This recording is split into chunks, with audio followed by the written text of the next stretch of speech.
Hello, everyone. It's 7:01 p.m. and I'd like to open the October 22nd, 2020 school committee meeting. This meeting is being held virtually through Zoom.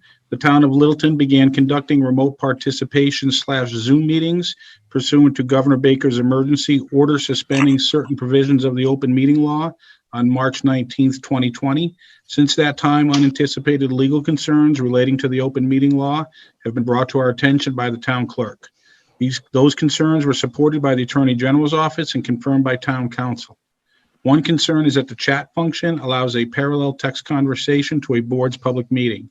Chat is essentially running commentary that is occurring but is not moderated or followed by the chair. All participants and listeners may not be aware of comments being made because some meeting participants join by phone and do not see these conversations. Another concern is conversations between residents within the chat room which are not incorporated into the public record. In response to these concerns, the town will implement the following changes, which in no way prohibit any member of the public from participating in discussion and sharing information during a public meeting, and will ensure that all listeners and participants have equal access to this meeting. People that join the Zoom meeting are set so their microphones are muted.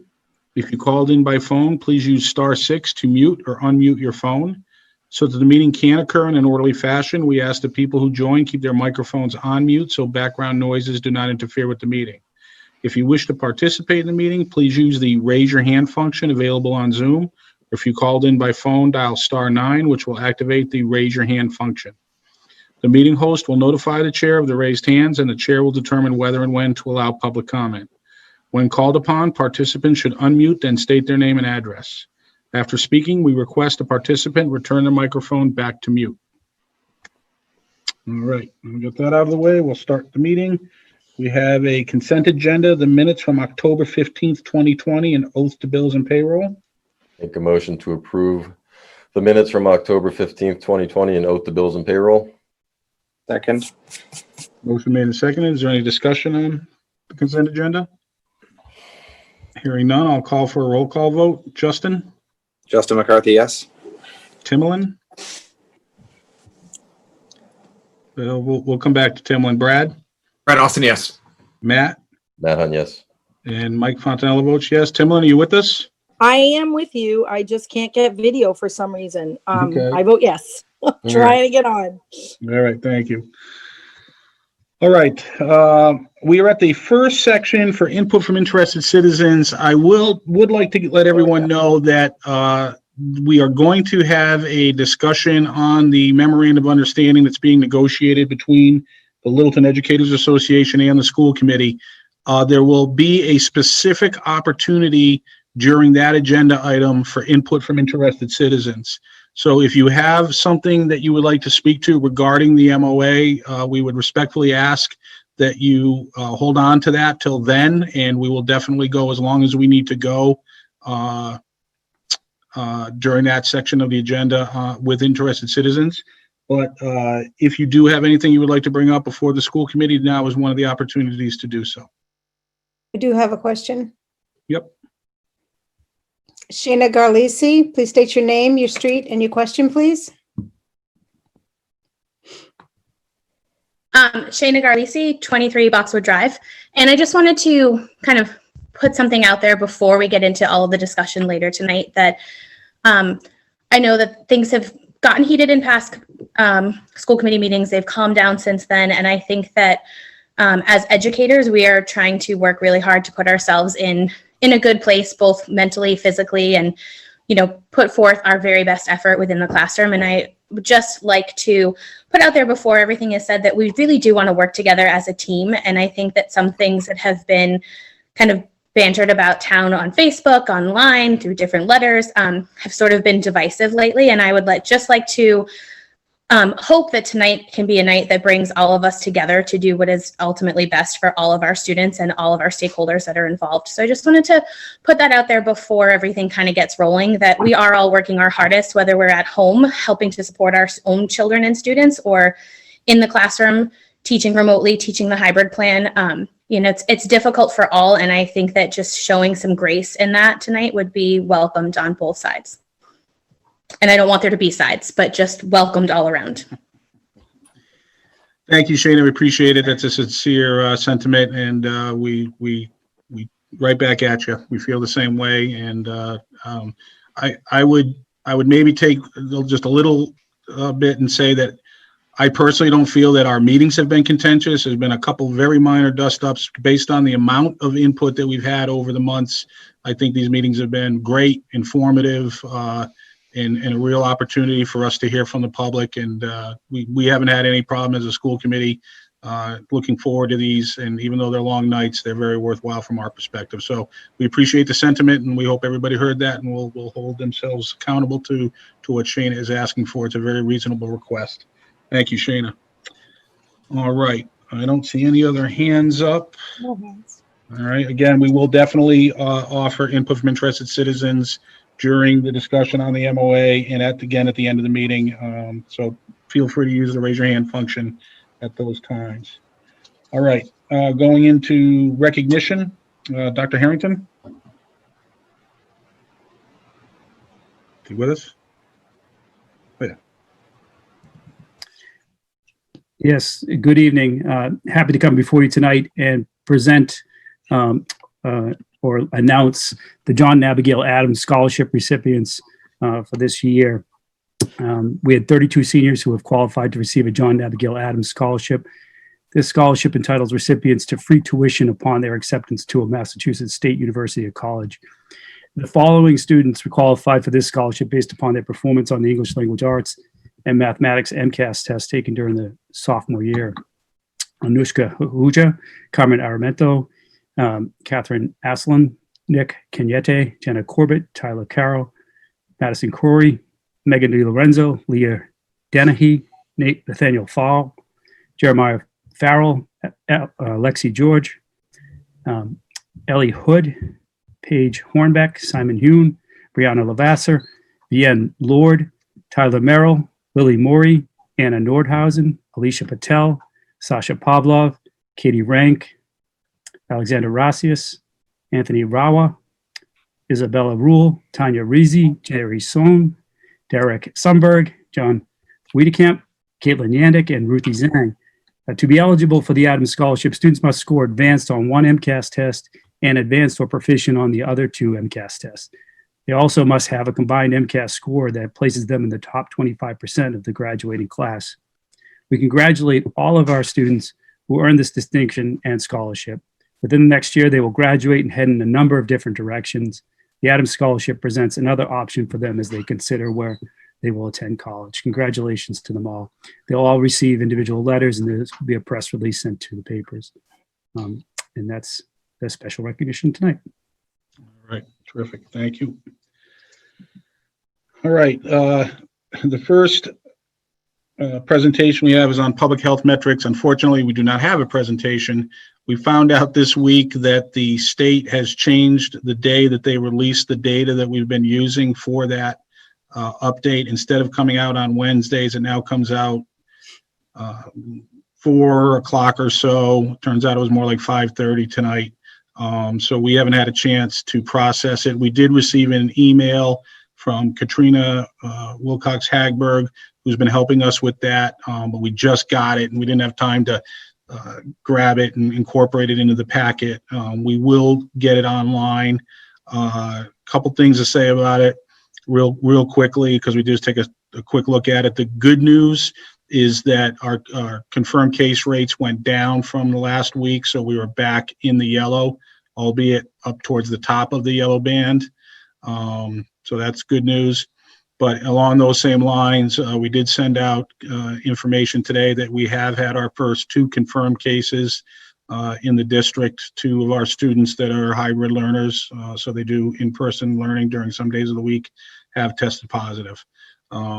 So that's, again, all we have at the moment for public health metrics. We will put the analysis up online the way we've been doing with the other weeks. We just need to change the timing of it because the state has changed when they release that information. Any questions or comments on that, Brad? Hey, Mike. I looked at it real quickly before the meeting. We're out of the red into yellow, but I think the case positivity rate went up for the either 8th week in a row or 7th out of the last 8 weeks. So that's a number that we really need to watch carefully. I think it's at 1.6 something now. So that continues to inch up, and it seems to be a pretty straight line. Yeah, and again, taking a quick look at it, so the surrounding areas around us are yellowish, and the trends again are higher in the state. So it's worrisome. It's we're glad that we're not in the red for the second week, but we're not in any kind of clear sailing type of mode. So it's something that we're going to have to continue to keep an eye on. So. All right. At this point, we would like to do a quick presentation, then a discussion on the MOA that's being negotiated with the LEA. The way this is going to work is we're going to do a presentation, a sort of a summary look at the the MOA language.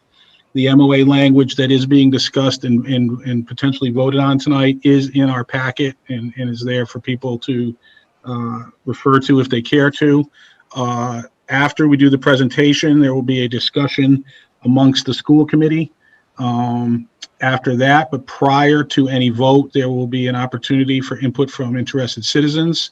And then depending on how all that goes, if we're going to entertain a motion, we will do that after we get through the participation from interested citizens. All right, so this is a summary of the memorandum of agreement between the Littleton School Committee and the Littleton Educators Association. You can just go to the next slide. So the MOA covers topics such as in-person and remote learning, instruction and workload, on and off-site instruction by LEA members, transitions between hybrid and fully remote learning and instruction, safety, pay and benefits, leave for teachers, masks and PPE, social distancing, cleaning and hygiene protocols, HVAC and airflow, and testing and isolation.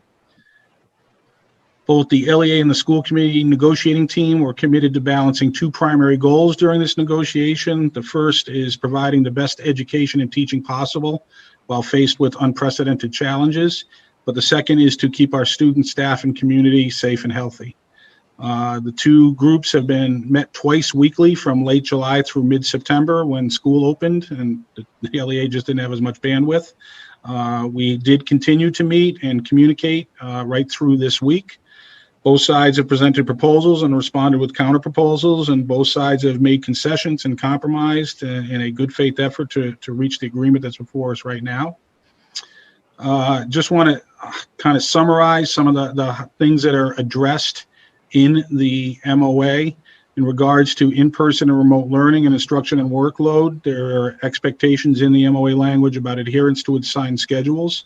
There are expectations for time on learning. There is language regarding synchronized and asynchronous instruction and activities. Language about availability of teachers to students, specifically during asynchronous activities. There are certain teachers, language in there that designates certain teachers being assigned to a remote learning program for students who are only participating in remote learning, and language regarding the availability of support staff, such as adjustment counselors, even though not all students are in the building every day, they still will have access to those services. In terms of the on-site and off-site instruction by LEA members, there's language that on remote learning days, LEA members do have the option of working off-site, contingent on meeting criteria for providing remote instruction from home. But having said that, the administration can require a teacher to work on-site if they feel that the teacher is not meeting expectations for delivering remote instruction. Building principals have the option of having one or more staff members work on-site on the remote Wednesdays while we're engaged in the hybrid model, specifically if they are staff that's helping to support students with particular needs. But there is language that allows the staff to be given at least a week's notice so that they can plan accordingly.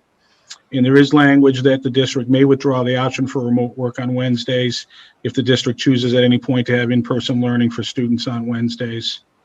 In terms of pay and benefits and leave time, we've negotiated language that allows quarantined or infected staff who are capable to be assigned off-site work and receive pay without use of their leave days. Staff that are not capable of working off-site while quarantined or infected will have access to the FFCRA government leave program prior to accessing their own individual sick or leave days. We negotiated that if the FFCRA is not available to a particular employee or the program itself is not available, The district will provide up to 10 additional leave days prior to requiring that employee to use their individual sick or leave days. There's language in there that allows staff to access the sick leave bank prior to exhausting their own individual sick or leave days. Staff taking time leave using the EPSLA and EFMLEA programs, which is to care for sick or family members or taking care of children at home. When they're using those programs, they can also access their own leave at a fractional rate to receive compensation equal to their regular per diem rate. So this allows them, if those programs are not helping them meet their full salary, they can use their leave time at a fractional rate to top it off and get to 100% of their regular per diem rate. There's language in the MOA supporting for staff that are supporting high need students on site during remote learning to receive additional leave days for doing that. In terms of social distancing, masks and PPE, testing and isolation, there's notification to LEA members on COVID cases and other COVID-related data, specifications regarding mask wearing and mask breaks, the availability of face shields, N95 masks, and additional PPE as required for students or staff to help keep everybody safe. We've talked a lot about the 6 feet of distancing being maintained in classrooms or building spaces, and that's codified in the MOA language. We agreed that faculty meetings, professional development, parent meetings will be conducted virtually as often as possible. Limiting assemblies, fire drills, ALICE training, things like that to only what is required by law, and limiting the use of buildings by outside groups. And then protocols and isolation rooms available for students or staff who were symptomatic during school hours. All these, again, agreed to and codified in the MOA to help work on the safety aspects. In terms of, it's a little truncated there, but it's HVAC and airflow and cleaning and hygiene. We've agreed about the running of HVAC systems prior to school opening each day, maximizing fresh air intake through our HVAC systems. We have hired a contractor to balance and measure our HVAC systems. They're doing that right now. They will do it again in December in an effort to ensure that those systems are functioning at an optimal manner in terms of keeping the air in the rooms fresh. Language codifying the adherence to cleaning protocols that's specified in our reopening plan. Language regarding the use of misting equipment to sanitize the buildings during when the buildings are empty on Wednesdays and after school is over on Fridays, in preparation for the cohort switching up each week. Regular scheduled cleaning of high-touch surfaces and common areas is in there in terms of language. There's language regarding the stocking and availability of hand sanitizer, disinfectant, and other cleaning supplies, and the creation and enforcement of a hand washing policy for all students, staff, and visitors. In terms of the transitions between hybrid and fully remote learning and instruction, as we mentioned in last week, but more detail, right now the language in the MOA that was agreed to in principle by both the LEA and the Littleton School Committee Negotiating Committee, the district will engage in the fully remote model after Thanksgiving between November 30th and December 23rd. Designated high-need students may be in person during this period, and staff assigned to those students that are in person will be expected to be on site to provide services for those students. Staff will be informed of the number of high-need students in their classes or their caseloads by Monday, November 2nd. The administration will give each teacher a good faith estimate as to whether or not they would be expected to teach on site during a fully remote model, also by Monday, November 2nd. And any teacher who is required to work on site during a remote model that was called for health metric reasons will be compensated with a quarter of additional leave days for every 1 day they work on site during a remote model that was called for health metric reasons, up to a total of 10 additional leave days. I think, is that the last slide? I think that's the last slide.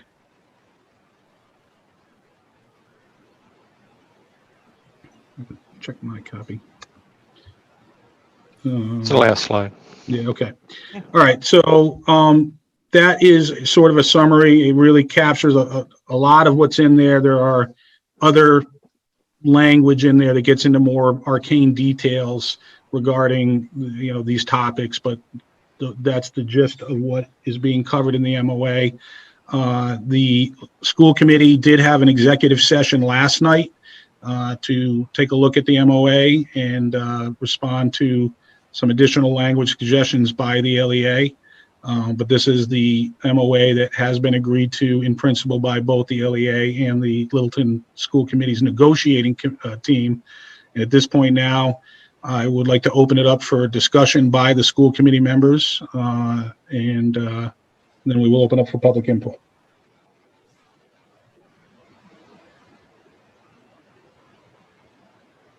Brad, go ahead. Yeah, thanks for that summary, Mike. You know, we've had the opportunity to hear from a lot of folks over the last week or so, and I just wanted to thank everyone for taking the time for reaching out and sharing your thinking. It's probably appropriate. There's one provision of this MOA that seems to have drawn a lot of attention, and it's probably appropriate for us to, or I think for me at least, to want to try to explain my thinking and where I am right now before this vote. And part of it's, as a historian, but part of it, I think, is just someone who wants to reflect, is that I look back and try to think about what we knew or what we thought we knew when we started these negotiations and started thinking about how to reopen the schools. And so the context was, look, wasn't clear at all we're going to be able to have a hybrid model. We were getting messages about possible large-scale attrition of teachers. There were real concerns from when we saw other school districts trying to do this in other parts of the country that had disastrous results.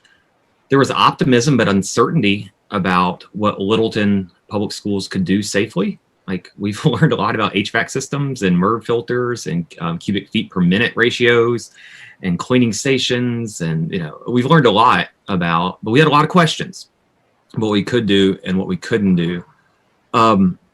During those meetings, we had a lot of heartfelt, emotional pleas about how they needed to know what was going to happen so they could make plans for their kids. And that 1 week wouldn't be enough. 2 weeks, I need to know now. And that resonated as a committee member and as a parent trying to make plans for my kids. And it was certainly clear that many families had been frustrated by their experiences in the spring, not placing blame, but just thinking we can't do that again. And that colored their visions of the remote and hybrid plan.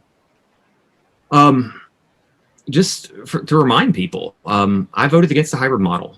I thought, after being on those task forces, after seeing the amount of work and the number of dozens and dozens and dozens of questions, that we'd be better suited spending our time, spending our resources, spending our energy planning for a remote model, making it work, than planning for a model that I wasn't sure was going to be safe in the first place. I lost that vote, and I'm glad I did.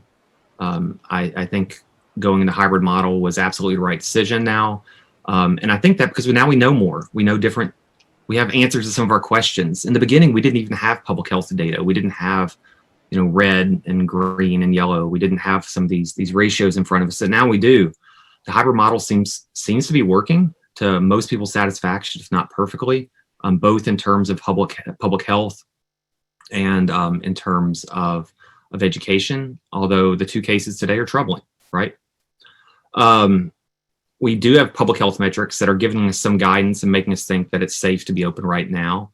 But again, if I'm reading the chart right, going up in case positivity for the last 8 weeks consistently up is it's not good. All models, talking about what we know now, is all models suggest, historical, medical, scientific, suggest that the next 6 or 8 weeks are going to be the worst we've seen.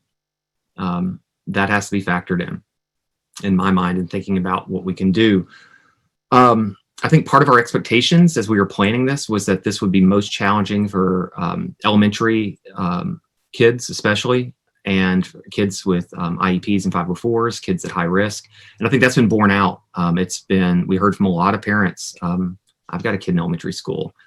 We can see it. It's much more challenging for kids at that level in the hybrid model, and certainly in a remote model. We know there seems to be a strong correlation between public health measures, public health results, and school cases. Katrina helped us see that last week, but I haven't seen much evidence that shows that schools are vectors, that schools are causing the spread. And then finally, I think as I'm thinking through this, I just have to acknowledge myself that COVID fatigue is setting in. People are taking risks they wouldn't take in April. They're getting together in ways they didn't before. We're doing things as a community we couldn't before. So where does that leave me? Hope it leaves me, you think, hitting mute soon. As I look at this, I think our systems are working. The schools seem to be as safe as anywhere else, as safe as a soccer field, as safe as anywhere else. I'm worried about the case positivity rate. And as a person, I remain an optimist. I remain someone who believes that people are inherently trustworthy, and that if we're going to work as a community, as Ms. Garlisi was saying, part of it is being respectful, and part of it is trusting other people to be respectful. And so these are my thoughts as we approach this discussion debate. I look forward to hearing from more of our residents and from my colleagues. Thank you. I would like to just briefly talk a little bit about this proposal, specifically in relation to some of the comments Brad made. Brad, you talked about, we didn't have a lot of data going into this. We now are 6 weeks in, and we're getting a better handle on how we think the opening of schools, not just in Littleton, but across the state, is meshing with the virus and the other aspects of how the virus is being driven. The idea when this was proposed by the LEA, as they explained it, was that the weekend of Thanksgiving is not a typical weekend, nor would the week of Christmas and New Year. It would be marked by more travel and socializing, because that's what those holidays are all about, typically. And the idea was that without a lack of testing availability to public schools, that it would be difficult to gauge how much higher, if any, that the risk was after that type of period of time where people might have been changing their behavior patterns because it was a different time of year. So that was why this was put forward by the LEA, and why partly was agreed to in the language that's here now by the negotiating team, partly because that made some sense to us, and partly because in a negotiation you're looking to try to find common ground with the other side of the table, so you can try to come to an agreement. So I just want to give a little bit of background there. I'm sure we'll talk more about it as we go through this and answer some questions, but I just wanted to put that out there in reference to the comments Brad had made. Is there anybody else on the school committee who would like to chime in?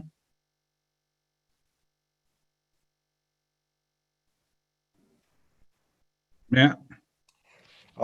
Yeah, no, I was also part of the negotiating team with the LEA, and I think that just, I do see the merit in having some time off after Thanksgiving. It is, like Mike had just said, it's not your normal weekend. One of the big things that happens, at least when I was in college, is that all the college kids come back and they meet up, and we're getting all these people from all over the place. Some of the students in the town have older siblings who are in college. But also it is the most traveled holiday over a very short period of time that we've seen. So that was our thinking when this originally came up. If I were to be personally, I think that the conditions in the school have been great. I feel very comfortable sending my own kids there. It's just a matter of whether we want to be proactive and or we want to say this is good enough. And the other part is, obviously, we want to make sure the kids are being serviced. The high needs students are definitely a priority, and as long as we can have them receiving their services, I think that that's very important. Certainly the younger kids, preschool and kindergarten, we want to see them have as much in-person learning as possible. So there was a lot of factors to take in, is my point. And so that's all I got. All right. Justin or Timberland?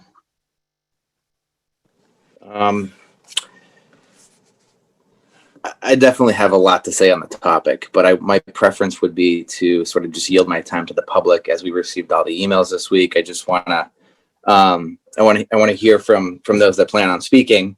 And then if it would be okay with you, just like an opportunity for us to maybe discuss it one more time Yeah, before this vote. Sure, absolutely. That's fine. Yeah. Phil?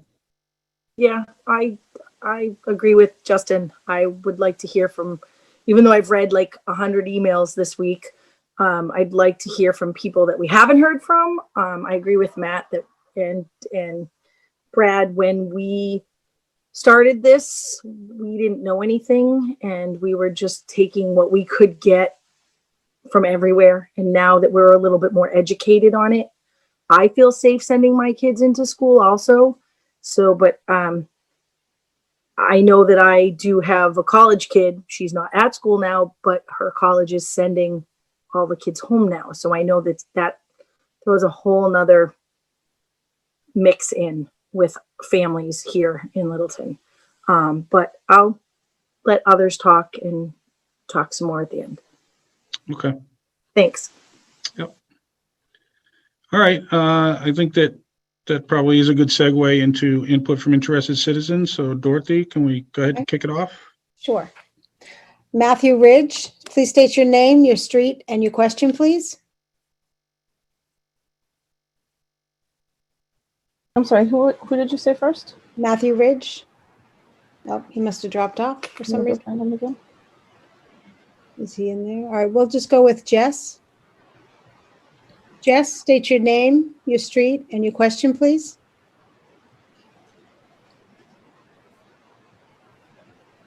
Jess, you're muted.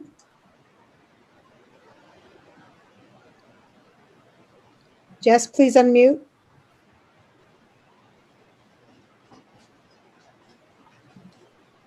Matthew is back if you would like to go to him. Matthew's back. Okay, let's go back to Matthew. Matthew Ridge, please state your name, your street, and your question, please. Matthew Ridge, 325 Great Road.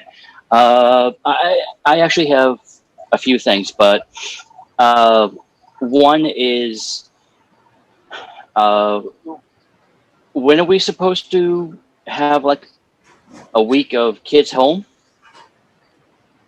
So right now, the language that's being discussed, we would be full remote from the Monday after Thanksgiving. Sorry, I'm just going to pull my calendar up real quick. Which is November 30th, and we would be remote till we go on the winter holiday break, which starts on Wednesday, December 23rd. Okay. What about those parents like me who are already working home remote? We are now going to have to find something for our children to do.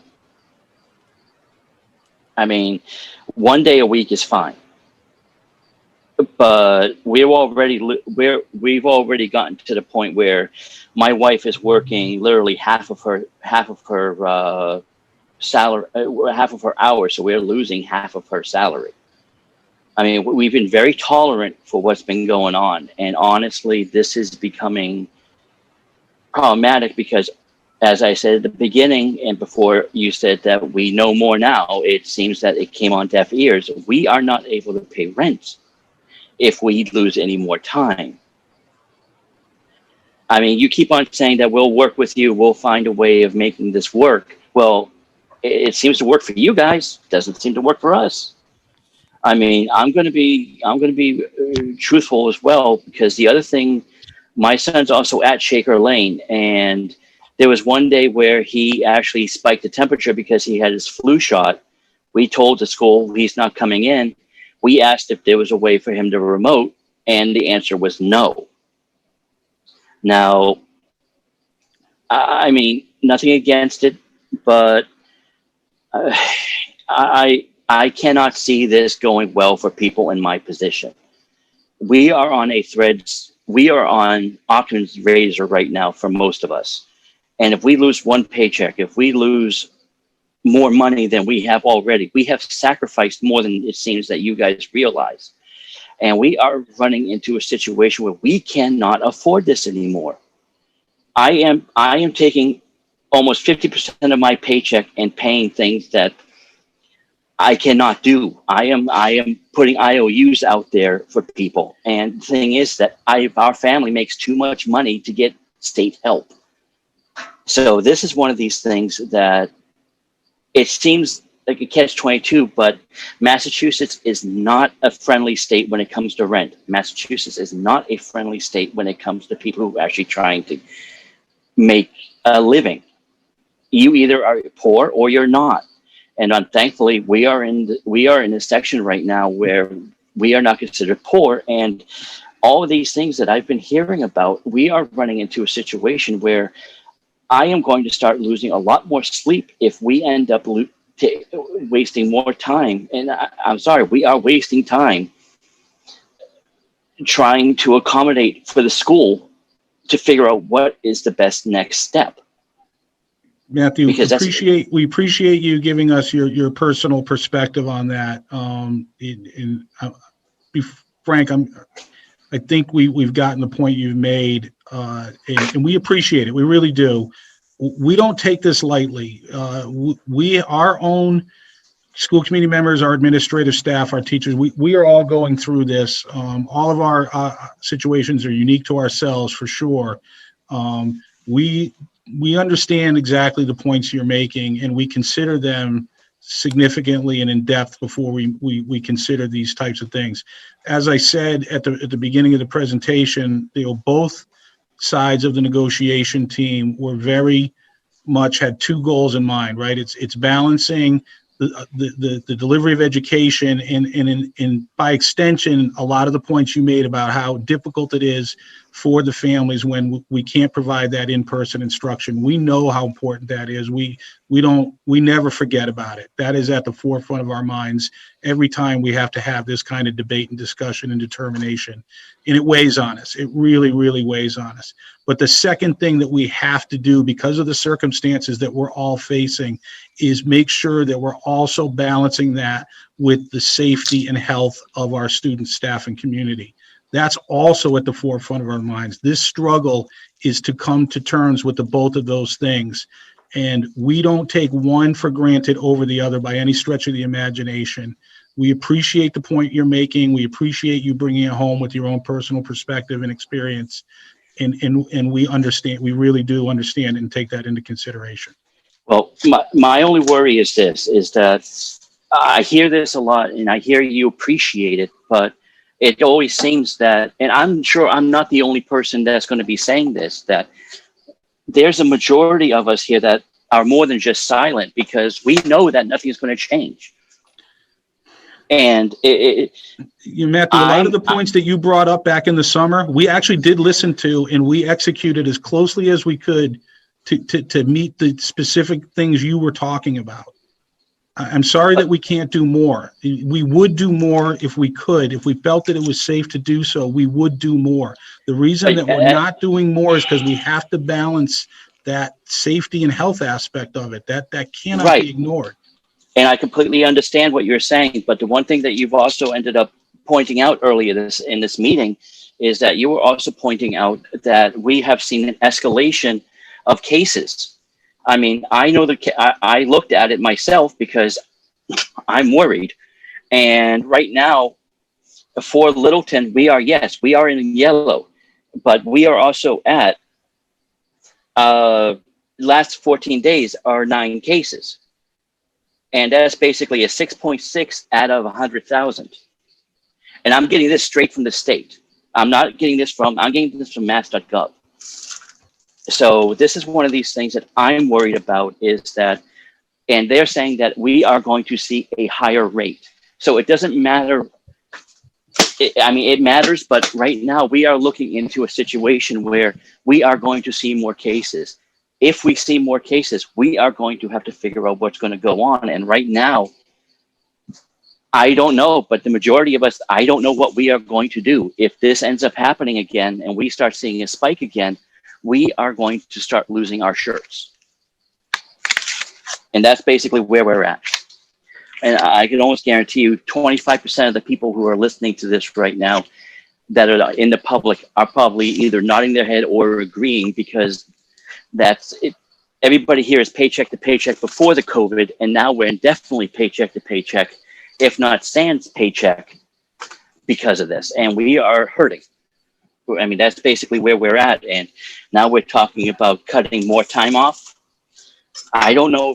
I honestly do not know if Littleton, the public of Littleton, can't handle that Okay. as it stands now. But that's just me. Okay, thank you. Yep, Yep. we definitely understand that. Thank you, Matthew. Christal Dionne, your question, your street, and your name, please. I must have accidentally raised my hand. I'm so sorry. Okay, thank you. Jennifer Gold, your name, your street, and your question, please. Hi, can you hear me? Yes. Yep. Hi, Jen Gold, 259 Harwood Ave. And what was the other question? No, Your- you're good. Go ahead, just with your question or comment. Okay. Hi, everyone. Thank you so much for doing the jobs that you do. We all respect and appreciate you guys tremendously. I'm a little nervous, so bear with me. My kids are in second and fifth grade, and I think the teachers are doing the best that they can, and I appreciate them all tremendously. A couple of questions. So number one, I do question the logic of the idea of shutting down the schools for 4 or 5 weeks, whatever it is, between Thanksgiving and the new year, January 4th, when basically Thanksgiving is a 4-day weekend, and people may or may not travel. I actually would say that most people at this point aren't going to travel, aren't going to expose their kids to grandparents and cousins and great aunts and uncles. Realistically, nobody wants to spread this disease. But maybe there are people that are irrational and going to act in their own interest and travel around.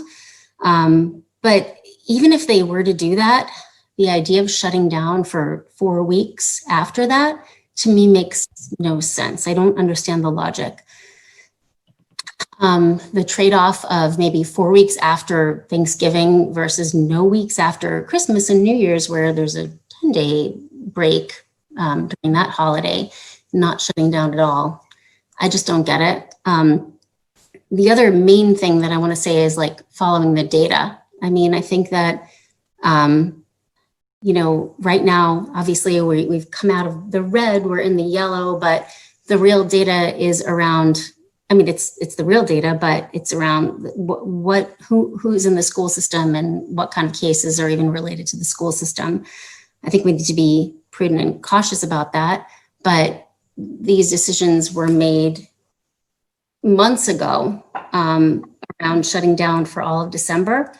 And so my question is like, why were the decisions made months ago around what could potentially happen in the month of December? It just doesn't make sense. And then I guess, and this is a lot, sorry, but many friends and my own experience, people have reported to me that like pediatricians, our kids' doctors, are really concerned. I mean, we're all taking our kids into the doctors these days for our annual checkups, and the feedback we're getting pretty unanimously from the pediatricians is concern about these kids being out of school. I haven't heard any feedback from any pediatrician, my own or friends and families, saying that we should keep these kids out of school and it's the best thing to do. They really see the trade-off being really detrimental to our kids' health, mental, emotional health, being kept apart from their friends and their teachers and their daily routine.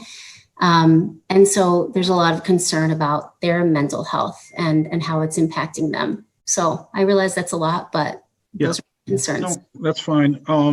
Just to try to address a couple of them. So I just want to make sure that we all understand, it sounds like a lot because the way the proposals, if you look at the calendar and you think about the way the proposal is currently written, we would be quote unquote out of in-person instruction from November 30th to January 4th. But we have to remember that we're going to be out of school a significant portion of that anyway because of Christmas and the winter holidays. So really what we're talking about in the current proposal is that there are 14 potential in-person days right now that would become remote days.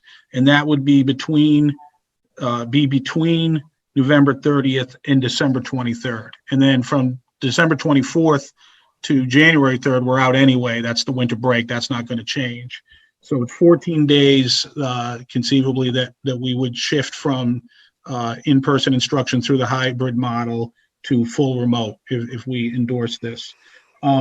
In terms of, why this was decided months ago rather than waiting to see exactly what happens, the thought process behind that is that, again, because we don't have testing available and because that holiday weekend is a little different or significantly different in some ways, the point you're making that the assumption that people will certainly be traveling and socializing less is probably valid. Yeah. The question is how much less and how much higher the risk might be. And it's just without testing, we just won't know. We'll just kind of have to be waiting and seeing what happens. But it's possible that the people are going to, behave accordingly, and the impact may be negligible from a statistical perspective in terms of increased cases and testing positivity. We're just trying to figure that out. Mike, can I speak to that for 1 second? I'm sorry to interrupt. It's just that my understanding of this is that the data we have is backward looking. So we won't have data that captures what happened over the Thanksgiving weekend until more than 2 weeks after Thanksgiving for all the cases. So so it's not, when people say follow the science, I understand that completely. My understanding of the science is that we're going to be flying blind, or there's a chance we'll be flying blind for a significant period after that. So whatever data we have on the Monday or Tuesday, absent whole-scale testing, is not going to really be responsive to what happened over Thanksgiving, which gets back to the question of to what degree are people really following the protocols? Right. That's how we understand it too. Brad, thank you. And then I think lastly, Jen, in terms of talking about pediatricians and the concern they have with students not being in person and the effect on their mental and social and emotional health. Yeah. We agree with that. We know we acknowledge that. We had a long debate about that informed our decision to go hybrid versus remote at the beginning of the school year. Right. And again, that we're just trying to figure out where the right balance is for that, but that's a legitimate point for sure. Okay, thanks. All right, thank you. John and Victoria Baboval, your name, your street, and your question, please. Hi, my name's John Baboval. I live on Chestnut Lane. I have a comment about two parts of this. I think most of it is great. There's the part that we all want to talk about, and then I think there's a second part that's missing that would be important to talk about. Back in August, listening to everybody at these meetings, we were all convinced kids might not be able to handle masks and safety, and we were afraid that when we went back to school, cases were going to be rampant when everyone went back. And what's happened is that the kids are doing a great job wearing their masks, and the kids are doing a great job at keeping their parents honest. And yeah, cases are up, but in general, things seem to be pretty much under control here. So deciding now to go full remote because of what might happen after the holidays seems to me more based in fear. And it's the same fear that we've been rewarded over the last few months for standing up to at the end of summer. And I don't think we should make decisions based on fear. We should make sure that we're making the decisions based on data. And I know that, we're talking about backwards looking and forward looking, but I don't think we should assume everybody's going to break the rules come holiday time. Parents who want to keep their kids in school right now are doing a good job following the rules. The kids want to go to school. They're making sure we follow the rules. And so if some families choose to travel or gather for the holidays, I think we should expect and trust them to quarantine or get tested before they come back and send their kids back to school. Give them the option to have their kids remote if they do that. But don't just assume everyone's going to be misbehaved. If they come back and we have a data-driven plan to go full remote because things get worse, everyone's going to know what the consequences are going to be. School's going to go remote. And all of us who've chosen to send our kids to school have a vested interest not to let that happen. We want to make this work. And then the second thing that seems to be missing out of the presentation from earlier, there's a section that talks about what would cause us to go remote and when we would go remote, but I didn't see anything in there about the other direction. And I think any agreement that has plans in it to go backwards should also have a data-driven plan in it to go forwards. And if it doesn't, we're just going to keep having these emotional disagreements, and they're going to have a lasting negative effect on the trust in our community. And that's all of my comments. Thank you. Yeah, thank you, John. We appreciate the point you made about, trying to base our, decision making on data. In terms of your last point, I think we just need to make sure that we understand the MOA is not the plan for how we go back and forth between hybrid and remote. It is an agreement between the LEA and the school committee regarding the change in working conditions relative to teaching and conducting an opening school during this pandemic. Determinations about going hybrid versus remote will be made by the school committee in, using the data, taking guidance from the state and federal authorities, the Board of Health, all the things that we talked about back in the summer when we were making a determination about how to open. This specific discussion that we're having is based on that MOA and working. Part of the MOA, the goal is to help codify in language things that would keep the staff and by extension the students safe. And this is what that is specifically trying to do. It's not the overarching plan for determining how we keep the schools open and in what mode we teach in. It's a little bit of a distinction there, but I just wanted to make that.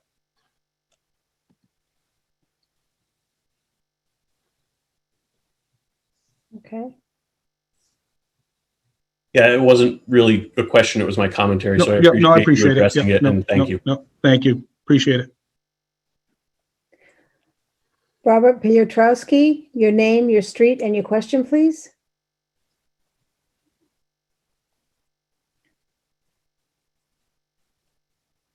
He's coming. Okay. Sorry about that.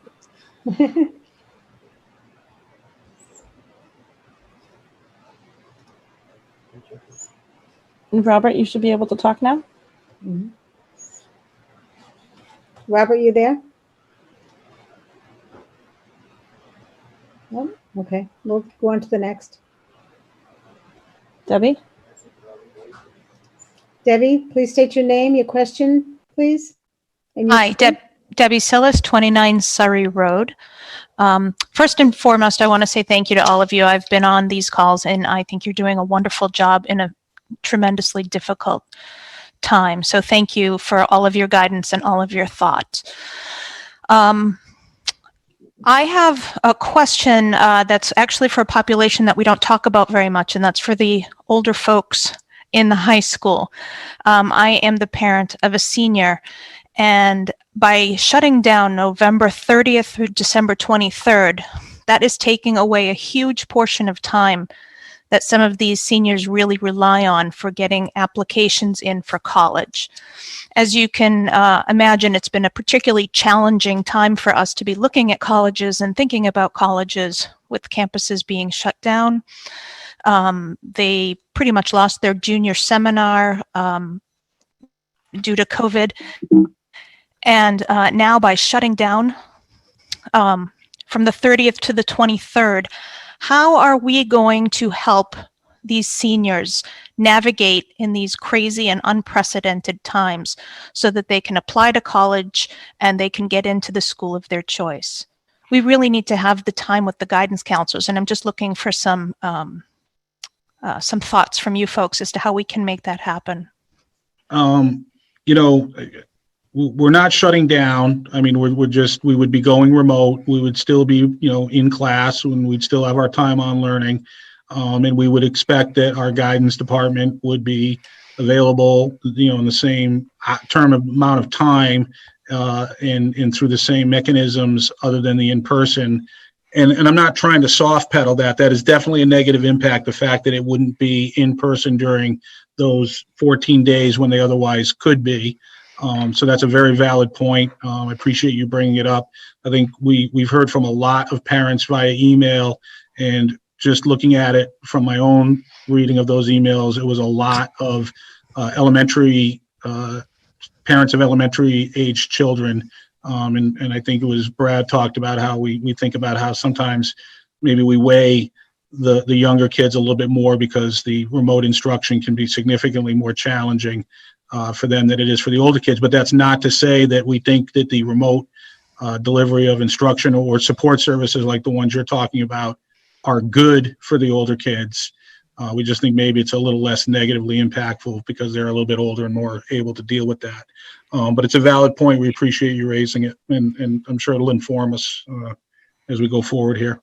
If I said something about shutting down, I apologize. No, But that's I was fine. thinking about going remote. Yeah. There's something pretty special about having your guidance counselor next to you, even with a mask on, pointing out, on a list and saying, did you do this? Did you check off this? Do we need to get another recommendation?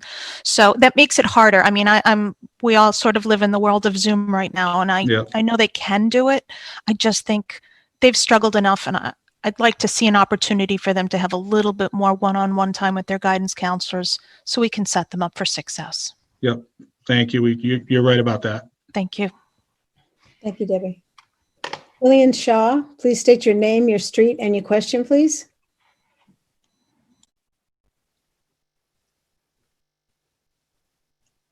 Jillian, there you go. Okay.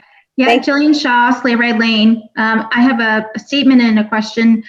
First, we come from a different set of perspective, as we happen to have one child on hybrid and one child who's learning 5 full days in school. So I've been able to see both sides of it. My question is, we talk a lot about data points and things that we make decisions on.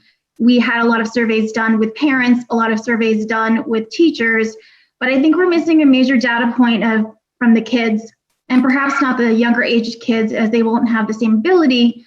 But I definitely know in our junior high and high school kids, I think their feedback on how this is affecting them with how they learn, how it's affecting their grades, things like that, I think is a data point we really need to know when making some of these decisions. I'd love to see a survey that goes out to those kids to get some feedback. Obviously, I have an 8th grader. He says that in-person learning is obviously much more effective. He can ask a question quickly. He can get response. He can get feedback. Whereas remote is much more challenging for these kids. And I think seeing one child who comes home happy 5 full days and the other child who's struggling when I come home about how he didn't understand the lesson or is struggling or things like that, I think that's a major data point I'd like to see the school committee look for. Thank you. Thank you, Jillian. I had a conversation with the superintendent earlier today. We actually did have a couple of minutes to talk about a few other things besides this, and talking about how we want to assess how things are going. That is going to be undertaken in the near future. And we talked specifically about surveying the parents and the staff. But that's an interesting idea, and I will ask the administration to think about surveying the older kids and getting some feedback from them. Thank you. Appreciate that. Okay, sorry. Okay, we have Ann Spiegel. State your name, your street, and your question, please. Thank you. Ann Spiegel, 106 Goldsmith Street. I just want to commend you on the fact that you are thinking of being proactive to protect our whole entire community. I completely understand that people have very differing views about the risk level that some families will take during Thanksgiving and whatnot. But I just hope, I really do, I'm trying to put my faith in the school committee that you meet these hardworking teachers, staff, and administration in the middle. Technically, families will have a choice with Thanksgiving of how they choose to celebrate. Teachers and staff and administration do not. If you keep the schools open, they have to go into work. And I just don't think that's very fair, because their mental health is extremely important. And I think it's being overlooked a little bit. These have been long meetings throughout the whole entire spring and summer for your administrators, for your staff, and a lot of teachers. And I think we need to be more mindful of, they've come and met us in the middle, and plus it protects our whole entire community. Am I saying remote is easy? No, remote is a nightmare even for teachers too. and administration. However, I do hope that you allow all stakeholders an opportunity to celebrate these upcoming events as they choose to. And I also hope that you aren't bullied by DESE, as that's occurring in other districts. So I'm very hopeful that you'll meet them in the middle somehow. Thank you. Thank you. Thank you, Anne. Joanne Derry, your name, your street, and your question, please. Hi, I'm Joanne Deary from Harwood Avenue, and I also am a teacher at the middle school. So I wanted to say, first of all, thank you to the committee members who worked on crafting this MOA, and also to the school committee and administrators who have put in so many hours starting in the spring. Everyone has just worked so hard, and I recognize that, and I'm grateful for it. And I wanted to just make a minor point of clarification. The LEA president couldn't be here tonight, but what I knew was that the initial proposal from the LEA was that in light of the fact college students would all be coming home at Thanksgiving, and because some people will probably see family members at Thanksgiving, the LEA thought it would be a good idea to go fully remote for just 2 weeks after Thanksgiving, from November 30th until the 11th of December. And I'm not sure how it ended up going all the way to the winter holiday. I think the 2-week idea was it would give the disease a chance to reveal itself. In case anyone had contracted it, then we'd all be fully remote and people would be safe. And so I just wanted to make that point of clarification. Thanks for hearing me. Yep. So the initial proposal was from the LEA. It wasn't just 2 weeks after Thanksgiving. There was more to the proposal than that. We made a counter proposal. There was negotiation, and this is how we got to the language that's in the current MOA. Given that Joanne, that you are a teacher in the district, if you have a question about how that transpired, I think it would be more appropriate for you to ask the LEA executive team, and they could certainly fill you in on how that transpired, because they're your representative. Yeah, it wasn't really a question. I just wanted to make clear that the LEA's proposal was for 2 weeks after Thanksgiving. The proposal that they made was different than what you're conveying it. That wasn't specifically the proposal. Again, if you want to know exactly what their initial proposal was, you should ask them what it was, but it's not what you're conveying that it was. It was something different than that.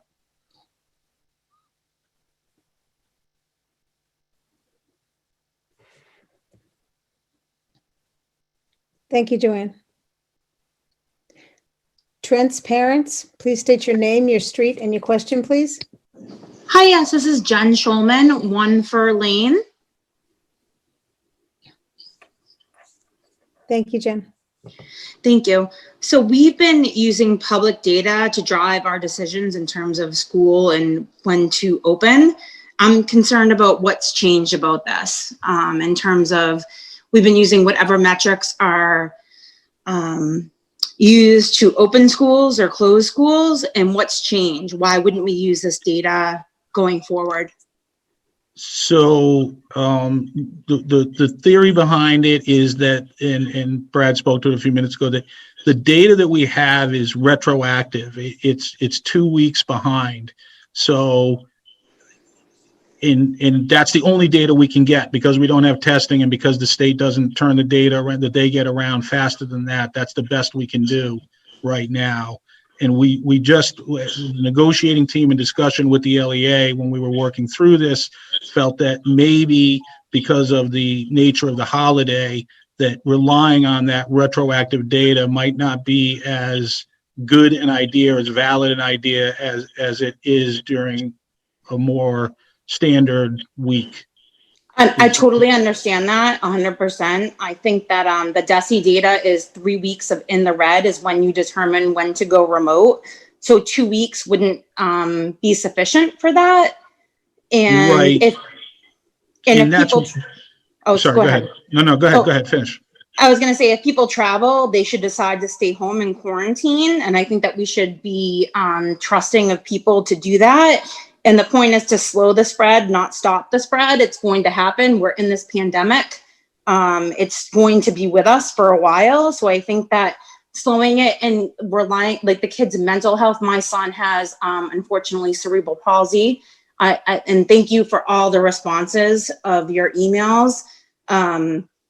He's non-ambulatory, he's nonverbal, and he truly thrives in school. And I know that there was a caveat to the decision of having kids that are on a IEP to be prioritized for in-person, but I'm truly concerned about a fully remote environment of where he will not thrive and regress significantly as he did over the quarantine period. Yeah, in terms of the 3 weeks in red, that's a guidance from DESE as a way of making a determination about whether schools should be open and different things like that in communities.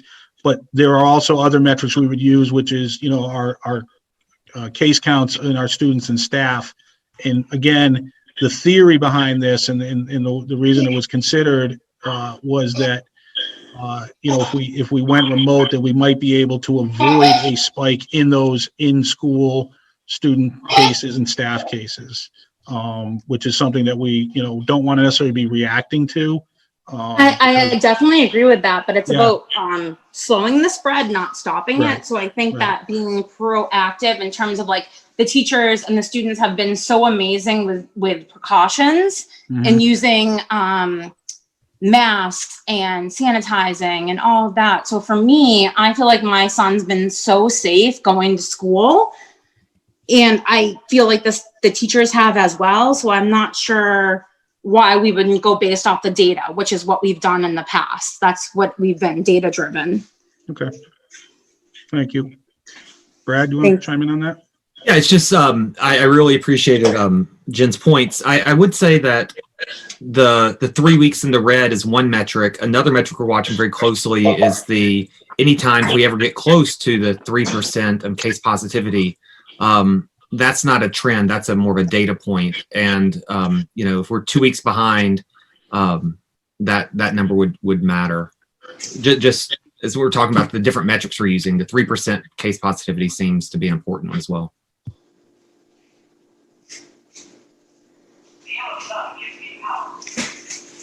And I'm not sure if I should talk, but I agree. Okay. Then you should definitely talk. But I also agree, and I'm deciding on for me, I'm not going to travel because my son's education is more important than that. So for me, I'm not going to see family members. I'm not going to see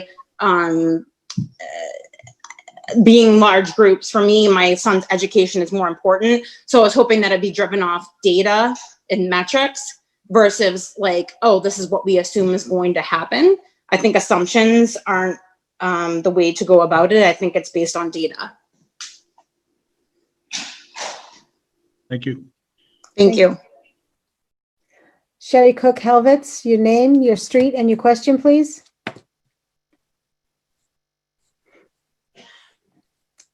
Sherry, you're muted.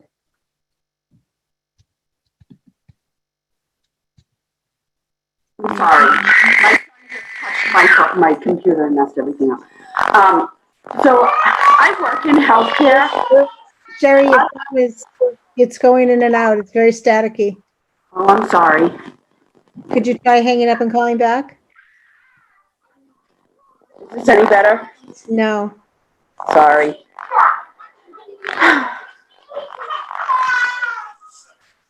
You want to try calling back? We can make it out. You think? Yeah. Go ahead, Sherry. Let's hear from Sherry. Just tell us what street you're on, Sherry, and then go ahead. Oh, sorry. Sherry Lynn Cook Helvitz. I'm at 16 Spartan Arrow Road. Okay. I have 2 children that are currently in the program at Shaker Lane. You can hear them screaming behind me. They're both on IEPs.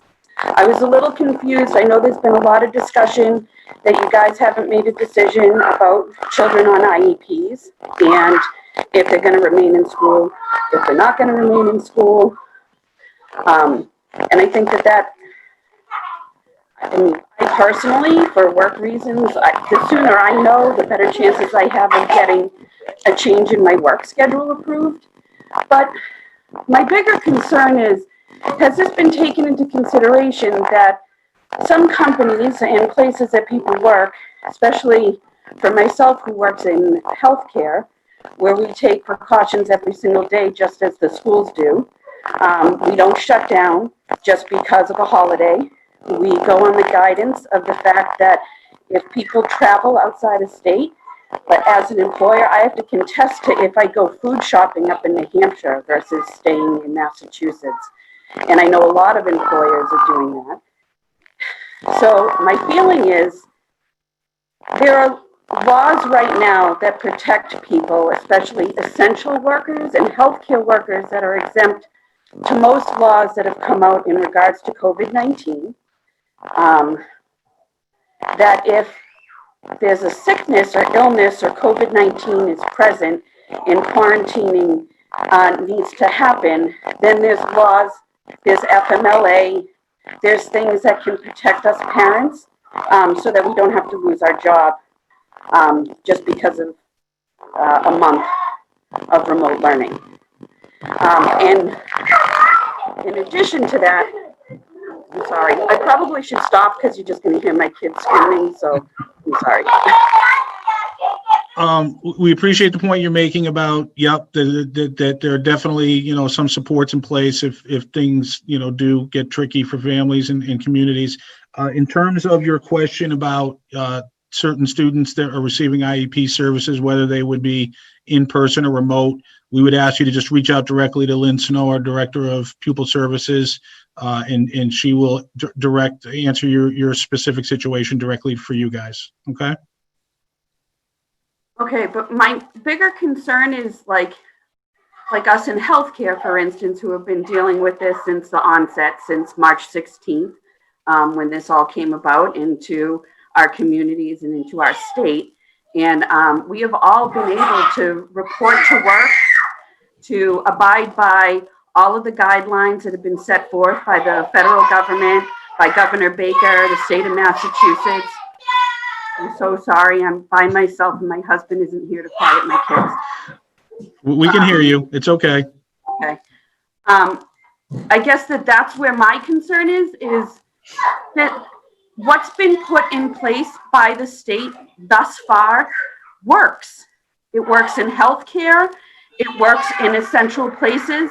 Yes, of course, you go to Walmart and there's been cases and you see, think of how many people are going in and out of that place that don't get tested.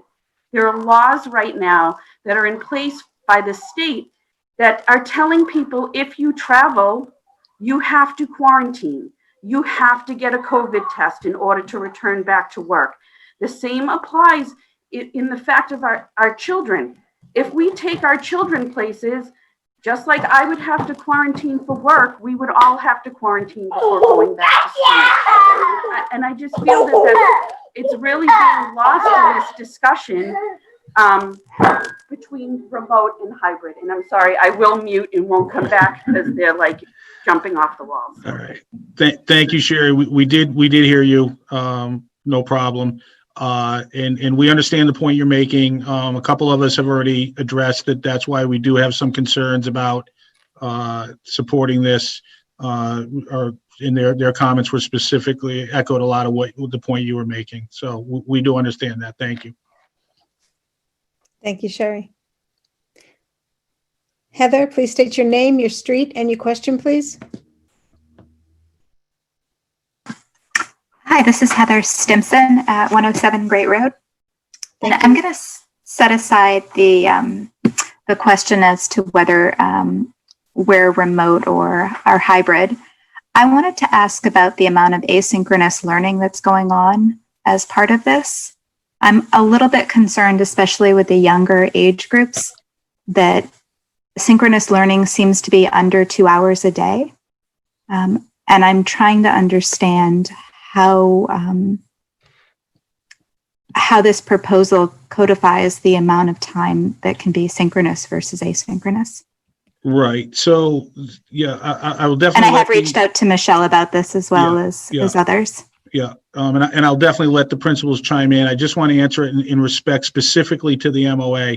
So the MOA does not have specific language in there that specifies minutes or things like that, primarily because the MOA covers, all of the teachers at all of the buildings. And, from our perspective as the school committee negotiating team, we felt when we were working in our own group to figure out what proposals we wanted to bring forward, that we would be better leaving that specifically to the administration and the building staff that they work with to figure out what's going to work best for the students and staff in each of those buildings.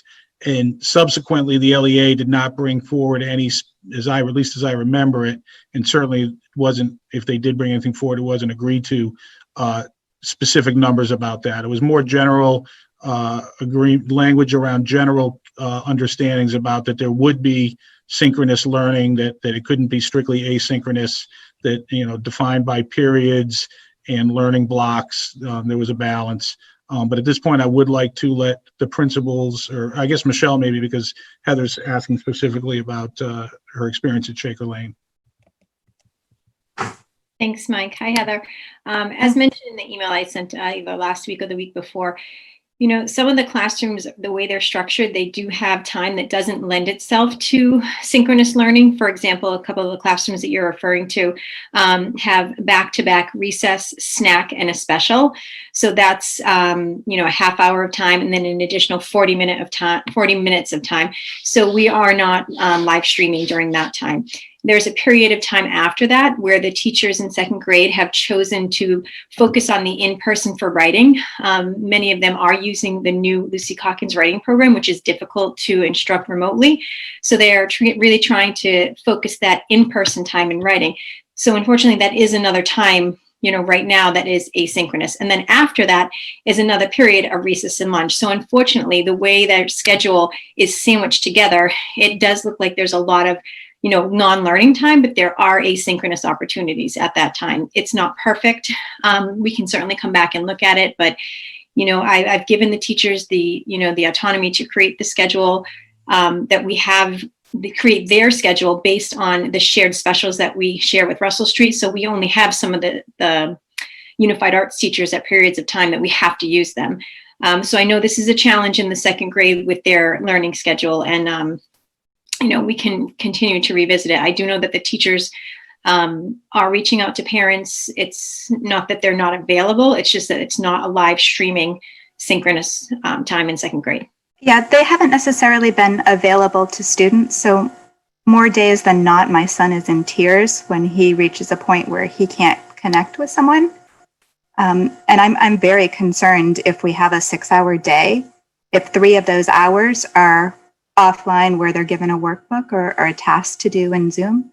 Well, if we were fully remote, that would look more like a Wednesday, which I do believe looks much different than the Monday, Tuesday, Thursday, Friday cohort day.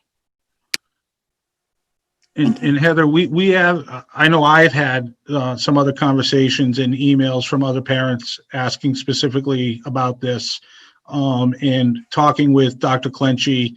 I mentioned earlier that we're getting ready to go through an assessment exercise, and I told him that I wanted to be part of it, is an assessment of where the balance is of synchronous and asynchronous learning, and how each grade and each building are approaching it. So this is definitely going to get, I think, Michelle, I appreciate you answering it on the spot right there, but this is definitely something that we are getting ready to take a better look at as we get more information. Now that we're like 6 weeks in, we'll start to address that. Is there an option for those of us who chose hybrid to shift into remote and join a fully remote class that has more synchronous learning? Is that an option that we can consider?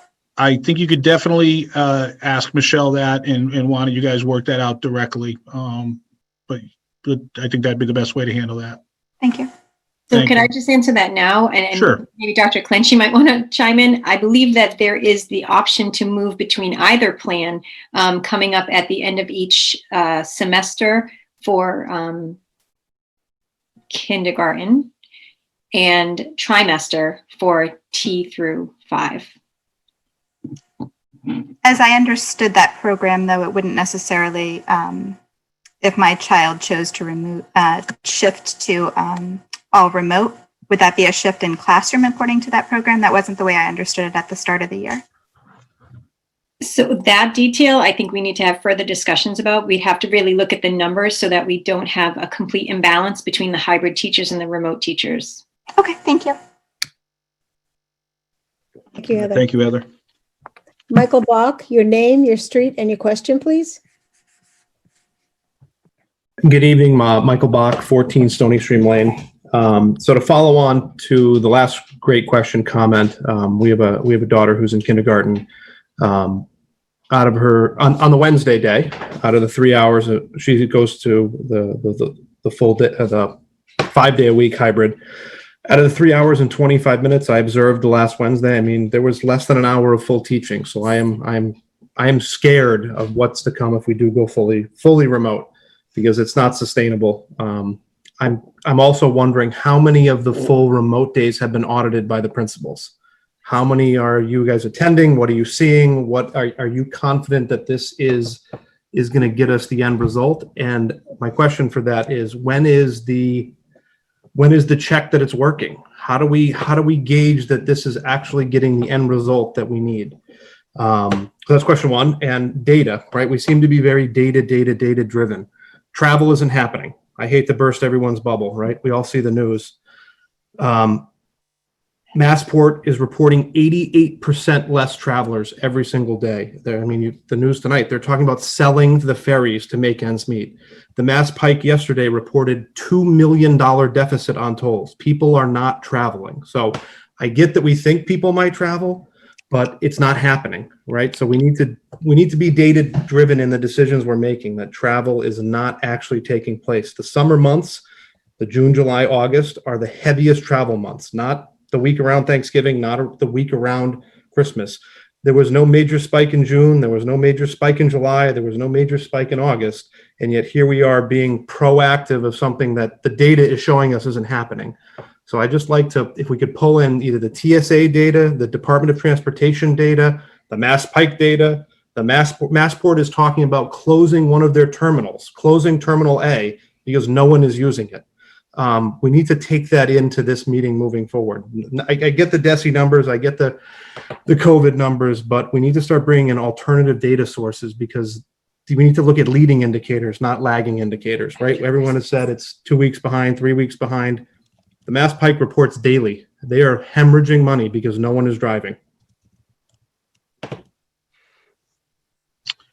All right, do the principals want to address Michael's first question regarding how we're tracking the delivery of curriculum and what we think about that? I know we're going to address it in more detail in the not too distant future, but he is asking tonight. Yeah, Michelle, go ahead. So I can just start. I believe it was the kindergarten team. A few of us had a few discussions, especially in the remote session. I meet with the remote teachers every week, and we were talking about how is this going to look like for the first semester, and what are we actually going to be able to get through. So we've started those discussions, Michael. We just started them this past Wednesday, yesterday. We need to talk a little bit more about that. I think there are some pieces that are difficult to evaluate, and we want to make sure that we can get through the full curriculum. We are moving at a pretty rigorous pace, I think, for a hybrid and remote model. I know for our foundations program, we are teaching that every day, so we're on target with that. We're going to have some discussions tomorrow about what's going well and what could go better. So we'll keep working on those discussions in the coming weeks, but we have started to talk about how is the marking period going to correlate to our first report card. I could just chime in from the high school end, and this perhaps will answer for the other schools as well. Similar to Michelle put it very clearly, all the schools are, we actually met about this as an admin team today. All the schools are conducting an assessment and reflection time, midterm for the high school at this point, to gauge how things are going, what do we need to improve, and gather some additional feedback from the staff. we will be looking at conducting some student surveys as well in the near future. I know one of the parents had mentioned that earlier this evening, and that sounds like a terrific idea and something we intend to follow through on, especially at the high school, to get the older kids' sentiments around how they're experiencing both the remote and the in-person elements of the model. So that, I hope that helps. We also are meeting regularly with our faculty, doing a lot of walkthroughs in different classrooms, and trying to check in on everybody and see how it's going. The more formal evaluation or observations will be conducted in the near future.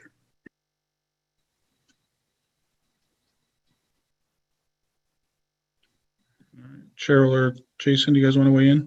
I can jump in here. I will say that I am so incredibly proud of my staff and the work that they do every day to bring the hybrid model to life. And I am incredibly confident that if we should go to remote learning at any point in time this year, that the level of rigor, that the level of understanding and engagement and connection is there's not going to be a drop off, because they're already practicing these strategies. They're already practicing these skills on a daily basis with students. So I can say with 100% confidence that regardless of the model that we're in, our teachers are going to deliver an incredible education for our students. I would just like to chime in and echo what Jason just said regarding the Russell Street staff.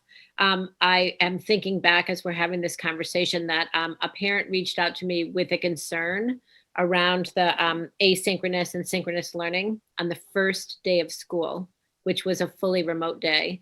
And I haven't had a parent concern since the first day of school. So, the teachers have met together. They're working incredible hours to make this work.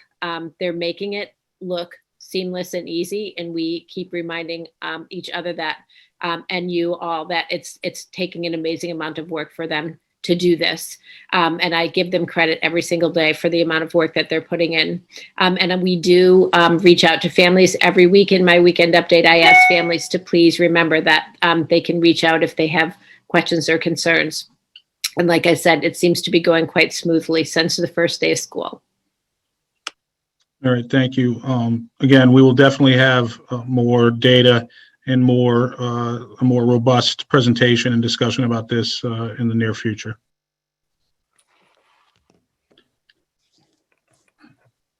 Thank you, Michael. Christy Tetterin-Elman, your name, your street, and your question, please. Sure. This is Christy Tetterin-Elman. I live in 64 Gristmill Road. We've kind of covered a lot, so I want to just go back to one primary question at this point. There is a LEA letter that went out, I guess, on the 19th on Facebook. I think it was the 19th. That said that the original proposal, and this may be where everyone's getting it from, Mike, that the original proposal was 2 weeks after Thanksgiving and 2 weeks after Christmas. So I think just logically, I'm trying to understand why 4 weeks. And if you could help us understand, I think that would be super helpful. So it's 3 weeks and 3 days that we ended up agreeing on. It was a process of proposal, counter proposal, negotiation, and agreement. I do remember that the school committee's negotiating team felt that agreeing to 2 weeks after Thanksgiving and 2 weeks after Christmas, our response was that we felt that we would learn a lot after the Thanksgiving break to understand what the impact, if any, there was from socializing and maybe some travel, and that we didn't want to lock ourselves into a course of action after Christmas if we could gain some understanding from going through it during Thanksgiving. And then in terms of the extra days after Thanksgiving from the initial proposal by the LEA, again, it's the way that the negotiation worked out in terms of proposals and counter proposals, and trying to get to common ground to something that we could agree to in principle and bring to votes before the school committee and through into the LEA membership. No, I understand there's a lot of nuance there that is probably not appropriate for a public forum. I guess just thinking about, obviously, I have a child in hybrid. I also appreciate that these are largely lagging metrics. There have been spikes nationwide after outdoor summer holidays. So there's certainly a logic train that you could get on that says there will be some kind of a spike over Thanksgiving, whether people drive to grandma's or not. As many of us on the call, we're not either, but that doesn't mean other people won't. So I understand the idea for 2 weeks. I'm just not really following how you got to 3.5 weeks or however many days it is, because as everyone has mentioned, there's a balance between being really thoughtful and safe and proactively safe at a cost, of course, but being 3.5 weeks safe, I don't see the value of that extra week and a half, just from the standpoint of, a kid having a child who does way better in hybrid than they do in remote without question. So I support the idea of logically closing, I made the same mistake as Debbie, switching to remote despite the uncomfortableness in my house for 2 weeks, but I struggle for 3.5, particularly because if you're going to do it for Thanksgiving, why not also be prepared to do it for Christmas? And then trying to pivot in the middle of December I get it's a rock and a hard place. It's just really struggling on that extra week and a half. And it doesn't seem like that's something y'all will be able to quite illuminate us on this call, but I would be way more supportive of 2 weeks than I would be for 3.5, because I'm not following the science ball on that one, but I get where y'all are. So that was my question. So thank you. Okay, thank you. Thank you. Bethany Delalis, your name, your street, and your question, please. Hi, I'm at 32 Loxley Street. Your name, Bethany? Bethany Delalis, sorry. So I have 2 girls in the district, one in 5th grade and one at the high school. And I am happy to follow the previous caller because my sentiments are the same. I'm an educator in another district. I can totally respect where the LEA is coming from for asking for the 2 weeks after Thanksgiving to follow the numbers.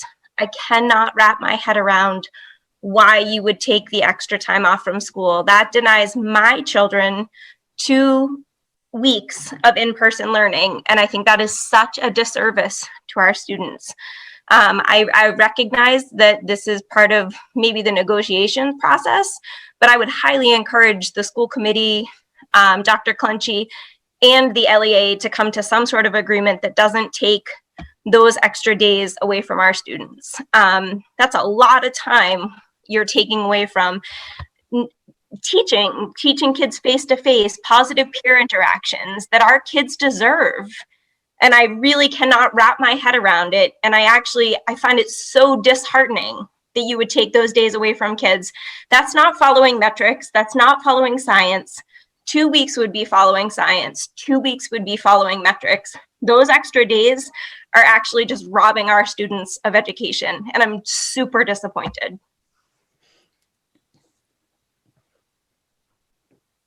Okay, thank you. Thank you, Bethany. Kristen Carer, your name, your street, and your question, please.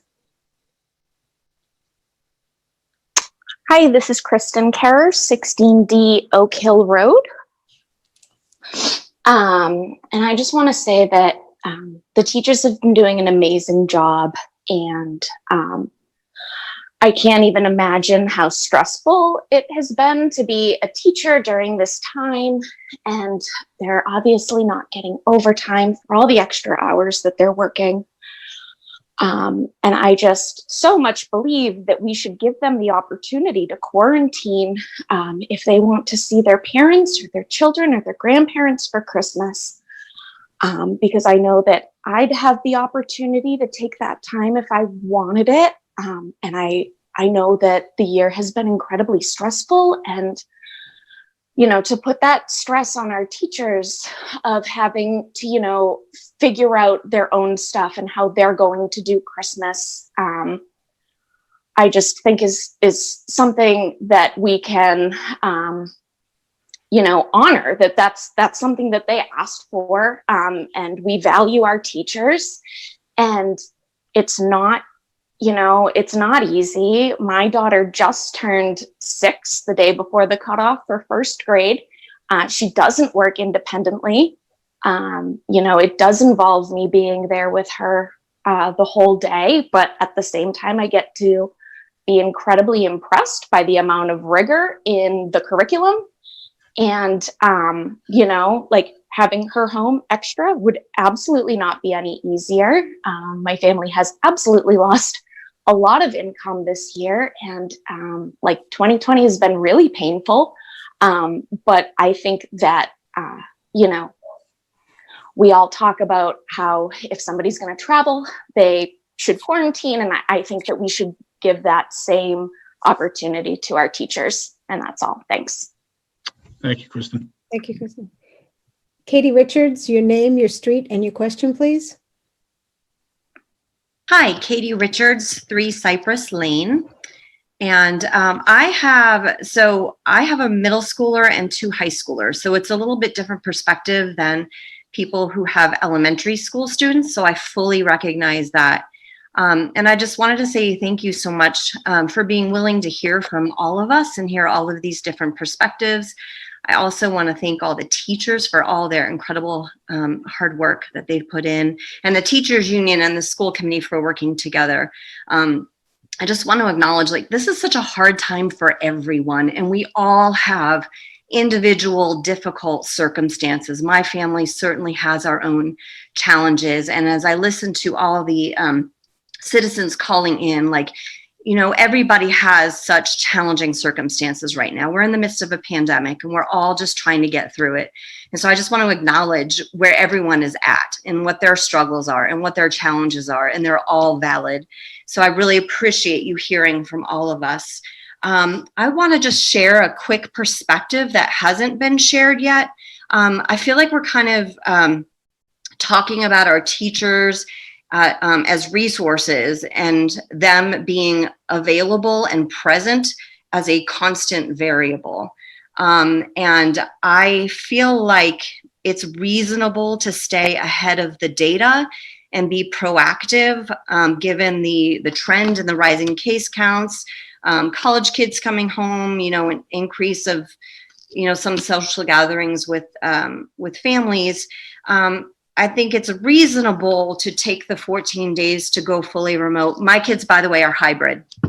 At the beginning of the school year, we heard in these school committee presentations, we heard there are plenty of subs, subs aren't going to be a problem. Well, my middle schooler didn't have a science teacher for 2 weeks. She had 3 classes where she didn't have a teacher at the beginning of the school year. So finding teachers and subs has been a problem. So given the rising case counts and, potential continue rise, it seems to me to be a reasonable decision to stay ahead of the data and go full remote to protect our teachers, first of all, because what happens if we stay hybrid, our case counts continue to rise, especially in the schools, we lose our teachers. They get sick with COVID, they test positive, they, I guess theoretically they could still teach remotely if that is allowed, if they are sick, but if they're sick with COVID, they might not feel up to teaching. So the perspective being a rise in case counts could mean a loss in teachers being available to teach our students either remotely or in person. And that is concerning as a parent who had a kid who just sat there during certain periods during the school day because there was no teacher at the beginning of the school year. So that's just another perspective to throw out there as we're kind of wrestling through all these different scenarios and perspectives and challenges. So thank you so much. And I do want to add that I recognize that high needs kids are a different circumstance than kind of your general population of students. So I would support that being considered differently. Thank you. Thank you, Katie. Thank you, Katie. Melissa, please state your name, your street, and your question, please. Hi, can you hear me? Yes. All right, excellent. My name is Melissa Payer, and I live at 31 Beaverbrook Road. And thank you for the opportunity to speak. I think that one perspective I just want to share is that of my son, who's a second grader at Shaker Lane in the hybrid model. And I think we hear, a lot of discussion about how needs for children with IEP are going to be met. And that's, of course, that is totally understandable. But I just want to highlight that there is a segment of our children that were never assessed to be in a remote environment. And, the default of where they're placed has, I think, exposed other troubles that are going to appear later on. So when I look at his 19 days of hybrid in-person learning, which I'm so thankful for, seeing 30% of that potentially go to remote in this period between Thanksgiving and the New Year is very difficult. And I just wanted to share that perspective because I don't think we really talk about the kids that are somewhere in the middle that were never previously assessed in a live environment to need extra services, but never were assessed in this remote type of environment as well. One thing I just want to also mention, I think there's an assumption that there's going to be certain behaviors around the holidays, maybe based off of human nature, maybe based off of what we've seen with other holidays in the summer. And I was listening to the Board of Health call last week, and I have to say I was really a bit disappointed to hear the sentiment reflected that people are people, behaviors are behaviors, and we have code fatigue, and that's really what it is. And I think as a community, if we're looking at advocating for whether it's 30% of the in-person days or 12%, whatever it may be, I think we really need to dig our heels in and hold each other accountable and maybe even from the Board of Health perspective, really dig into messaging and education and holding ourselves accountable for following the guidelines that the state has put in place with travel. And I think that those in-person days are worth doing that. And my question is to end this, and I'm no way snarky asking this, but I feel like we're in a little bit of a paradox where if the lagging local data is supposed to drive our decisions by 10 metrics thus far, but if we have some type of understanding of what extrapolating or trends may come about holidays and traveling, and it is so warranted and appropriate to go remote, why aren't we seeing the state, DESE, or other towns that surround Littleton and Middlesex County take this proactive approach? And as I said, that's in no way snarky. I'm just, wondering why we're not seeing more of our neighbors going through this approach. And I've reached out to friends who are educators and parents in surrounding towns, and really they're not at this time considering that type of approach. So I'm just curious to, why we are different in the trade-offs we're making for our child's education to take the proactive approach, and why it seems so different than our neighbors. Thank you. Just to answer that question, or at least try to, again, this was a proposal that initially started with the LEA as part of a negotiation, so that's where it came from. And that's why we're considering it. My assumption is that with other towns during the negotiation, it either didn't come up or they just weren't able to come to agreement on something along those lines. But that's why we're talking about it tonight, is because it has been integrated into the current language of the MOA. Okay, and I did see that recently DESE did put out a statement in regards to towns that are looking to preemptively take periods of remote without having supportive data. Can you speak to how that is factoring into the dialogues? And I think it just came out maybe yesterday. So I know that there may not have had much chance to react to it, but I'd love to hear, kind of how you are weighing that and what are the potential implications of that? So we have not had a chance to specifically weigh it in this context because it did just come out the other day, and we just haven't had a chance to look at it in this context. I will say that DESE put out similar language early in September when it seemed like a lot of communities were going to start the year in remote, even though, according to DESE's guidance, their particular metrics indicated that by DESE's assessment that they should be opening in some type of hybrid or in-person instruction. And the threat or the sort of the stick that DESE's holding over those was that they would be audited to determine if they should or shouldn't have done that. We are on a listserv as school committee members with other school committees, and I will tell you that the general tenor of the discussion on that was that DESE can tell us what to do, but it's difficult for us to weigh that wholeheartedly when all they're doing is telling us what to do, but not giving us any resources to help us do it. And I would think that communities that will have some time to digest the latest similar edicts from DESE might take the same tack. Thank you. Lang, your name, your street, and your question, please. Hi, my name is Brad Lang, 76 New Estate Road, and I have a question and a comment, but I'll do my comment first. My comment is, after looking at all of what you guys have done, principals, teachers, your staff in the schools, I think everybody's done a great job on getting the schools open and keeping them open and up and running, and coming up with all your protocols for when a student or a teacher, someone in the building, either has symptoms or contracts the virus.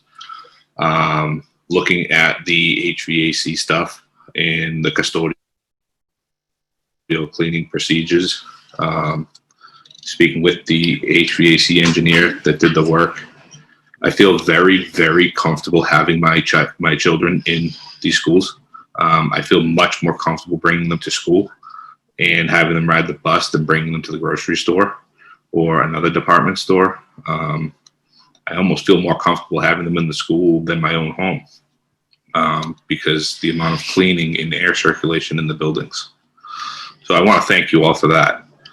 My question is unrelated to that. There are a couple conferences that are going to be half days for the kids that are in school that are coming up. And is it any possibility, if you guys choose to do the full remote, to move those days into remote days so they don't have to miss more time from the schools? That's an interesting idea. We hadn't thought about that. I do believe that we would have to negotiate that with the union, which we could certainly do, because the way those days are conducted are built into the regular collective bargaining agreement that this MOA would be sort of attached to. But depending on how we proceed tonight and moving forward, we could certainly give that some consideration and see if we could work something out. Okay, I think, pulling the kids out already, where if they're going to be out for 3 or 4 weeks or whatever it is, taking them out for another couple of days just isn't going to do any harm. I've noticed kids and families and teachers, I'll never forget that school committee meeting you guys had after schools opened, and every single principal was like smiling and ecstatic and saying kids were excited to be in school. Never heard so many kids actually be excited to go to school. So Right. That's all. Thank you. Thank you, Brad.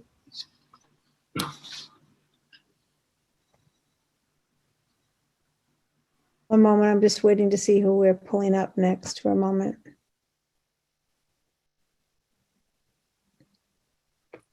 Seems to be a different view.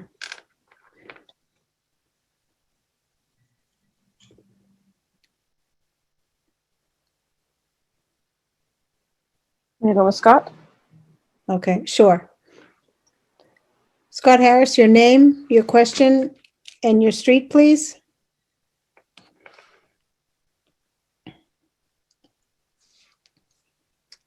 Scott, you're muted.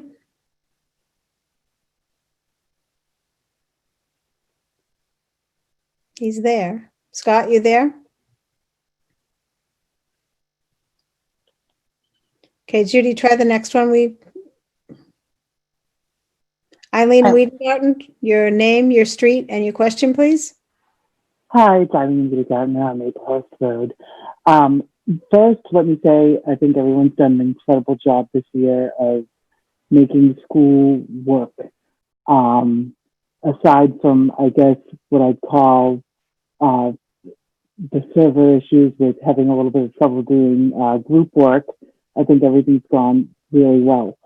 I do have a question about I understand that it's a negotiation between the school and the LEA and the school committee, but it would seem that the 2 weeks turning into 3.5 weeks affects the parity of how many students get in-time learning for hybrid. Because remember, if we go back to August, there was a time where people were worried about whether whether hybrid kids based on the Monday, Tuesday, Thursday, Friday would be different.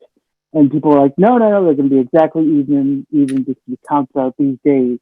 But if you go full remote and then take that last week in December, then it throws off the parity of it.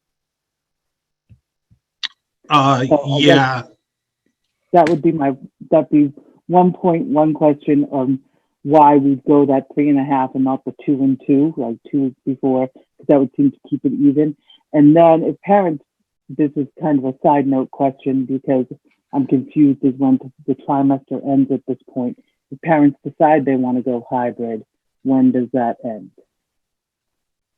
When does that start? Right. I'll let the principals chime in on that one because it varies based on each school has different marking terms. So that it's not a date, it's a date per building. In terms of the parity, yeah, I mean, we did look at that. Our goal is to make the number of days of instruction learning as even as possible, but it's entirely possible based on us switching modes or different circumstances that we're not going to get it exactly right.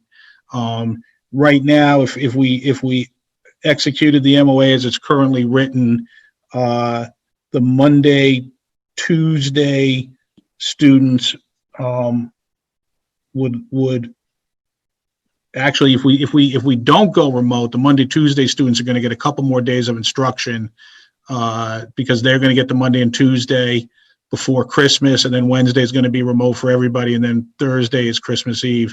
So we haven't really, we can't keep it equitable day by day, but our goal is to keep it as close as we can throughout the year. And if we have to make some adjustments, if we see it getting way out of line, we will definitely keep an eye on that and take care of that. In terms of the second question, do you guys want to remind Eileen what each of our cutoff dates are, or the dates we think around when we're going to be able to allow parents to reevaluate which mode their student is in? And we'll start with Shaker Lane. Okay. Sorry.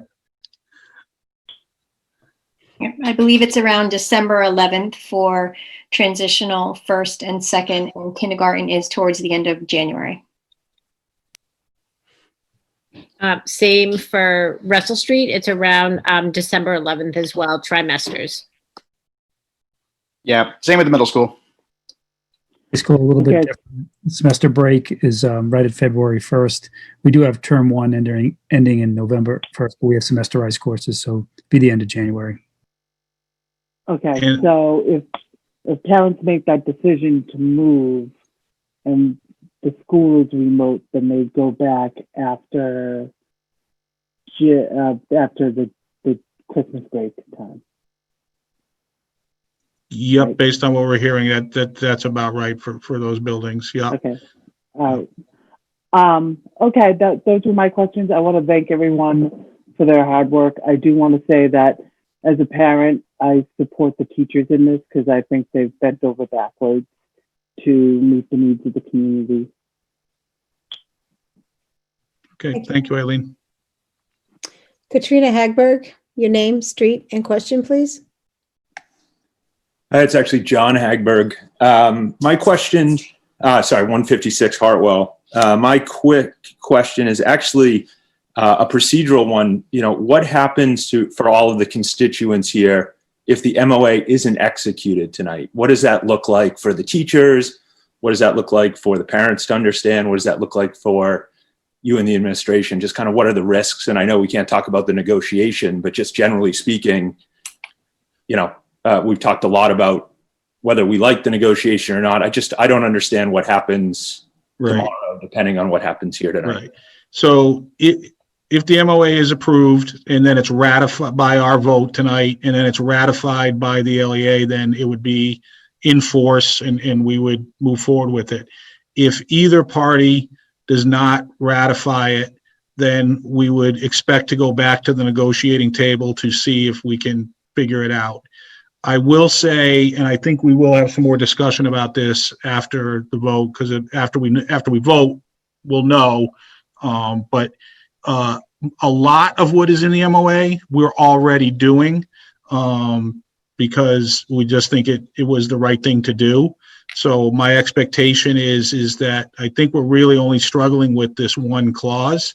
I think that in not hearing any dissent from other school committee members on other aspects of the MOA, and the fact that we are currently executing on a lot of it right now, my assumption is that we would continue to move in the same direction as we tried to come to terms on this last clause through further negotiation if we don't ratify it or if the LEA does not ratify it. So from a family standpoint, then that pushes us out at least another week to understand for the concerns we've heard tonight about planning, et cetera. Yeah, and the only thing I would say to that is, and again, this is we're getting hypothetical here until we actually have the vote, but if the vote fails or if it's not ratified by the LEA and we have to go back, if our vote fails because it was on this particular clause, and obviously our approach to this concept is going to be different than it was subsequent to reaching this agreement in principle. So I think that, I know that's not definitive, but I think it gives some direction to the school committee about how, to the school committee negotiating team about how the school committee expects us to negotiate this, and that would be in direct response to the feedback that we're getting in a lot of ways from the community. Great, thanks so much. Yep. Megan Hawks, your name, your street, and your question, please. Good evening, Megan Hawks, 25 Massasoit Trail. My daughter is a second grade student on the hybrid model. So my thought tonight is that I appreciate the conversation and I trust the process for tonight's meeting. However, I feel that communication on this topic was lacking. I feel that we're all quite surprised and alarmed by this announcement. So I'm really interested to hear the student council's position. How can we discuss the anxiety about possibly closing and then reopening? There seems to be kind of a vague position on returning on January 4th.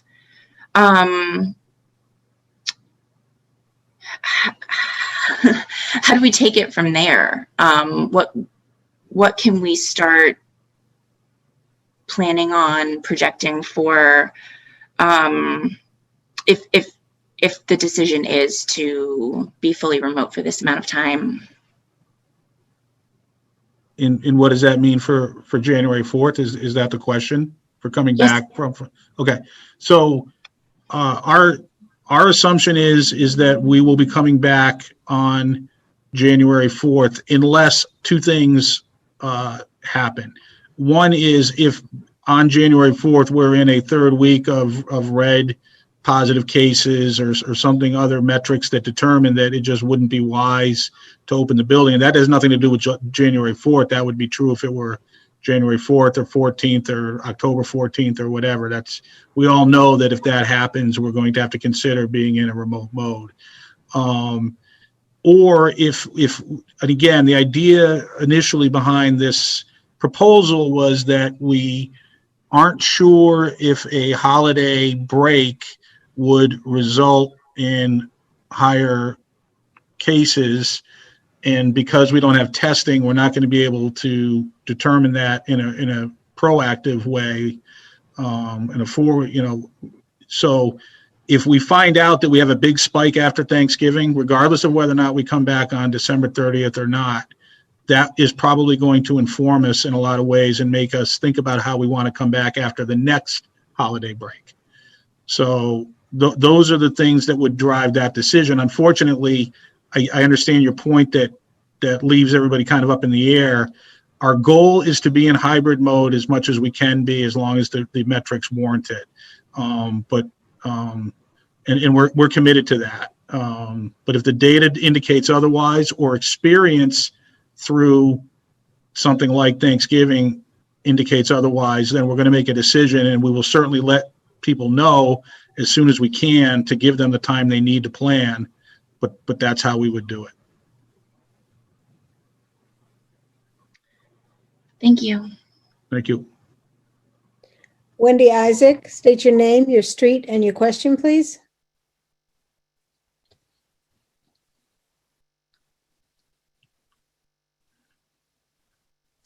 Did she come on? Wendy, you need to unmute, please. I didn't see her in the All right, panel. Wendy Isaac. Can you hear me okay? Yes. Perfect. Wendy Isaac, 79 Neshoba Road. I want to commend the schools, the staff, and the leadership for the Herculean effort that is education right now. And I particularly appreciate our teacher, Ms. Collins, who's a 5th grade teacher, for making my daughter feel safe in the building and cared for when remote.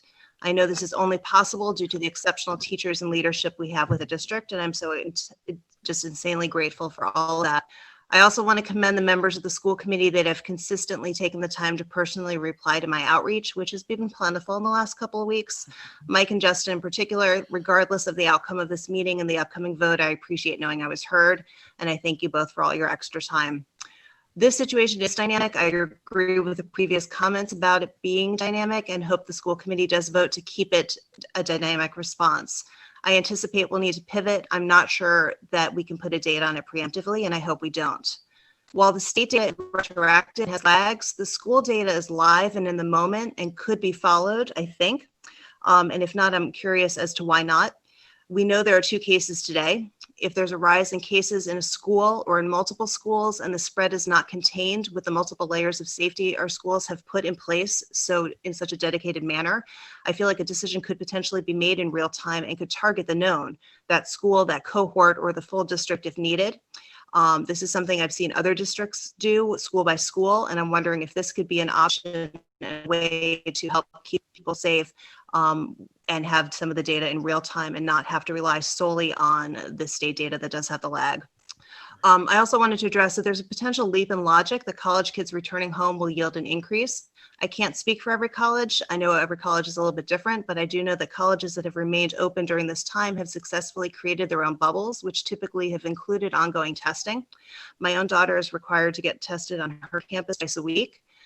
When she's returning, we are still going to require her to quarantine out of an abundance of caution, but she will have had a test within 72 hours of returning home.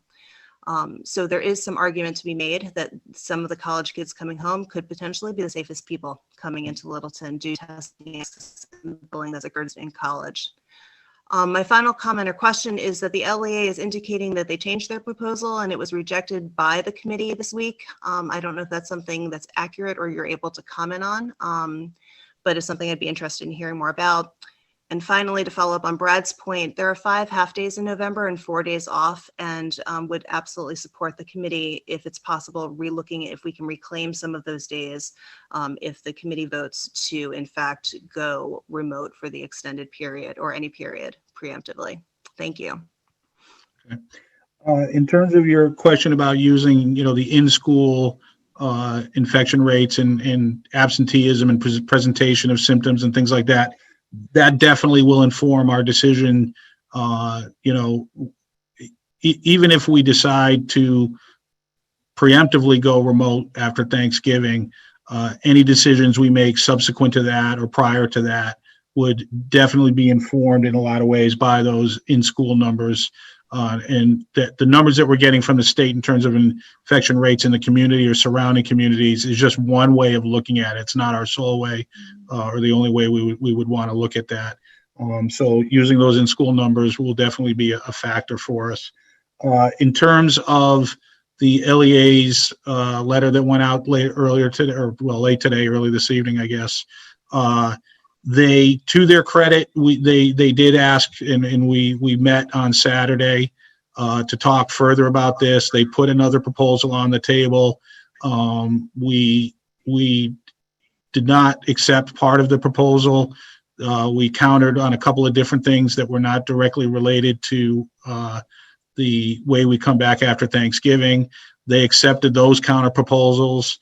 They then, very late today, communicated another potential proposal about the amount of time that we would be out.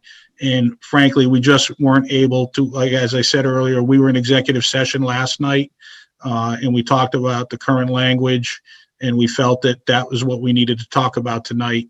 Depending on what transpires tonight, we're certainly committed to going, if we have to, getting back to, and whether it's what happens tonight or what happens during a ratification vote by the LEA, if it requires any either of those outcomes, us getting back to the negotiating table with them, we're certainly willing to consider all their proposals and counter proposals, and would conceivably be brainstorming on what we could bring forward to see if we could come to an agreement.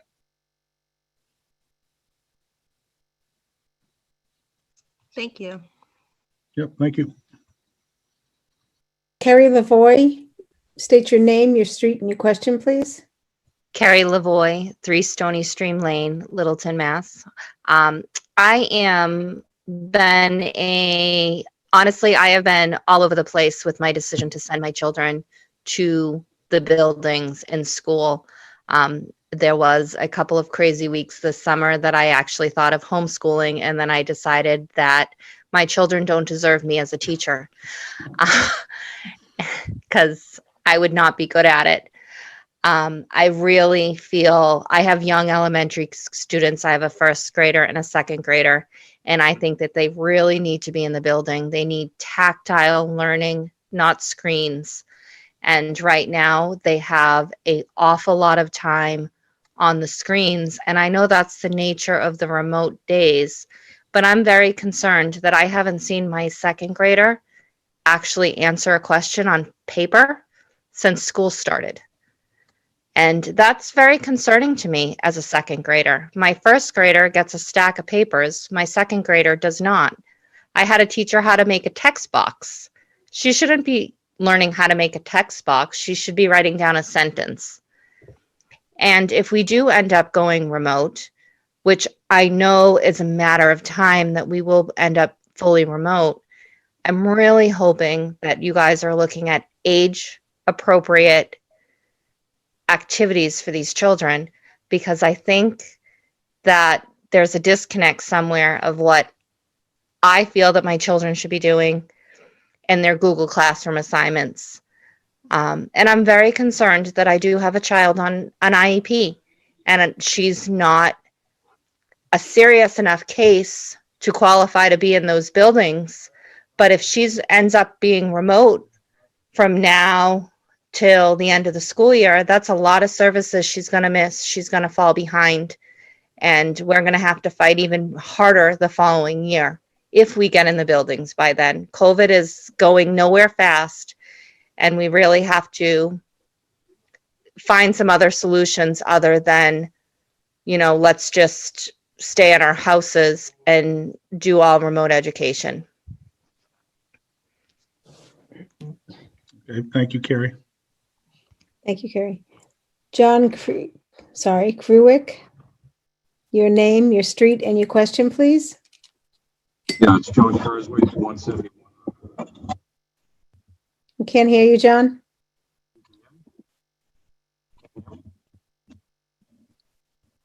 Can't hear you, John.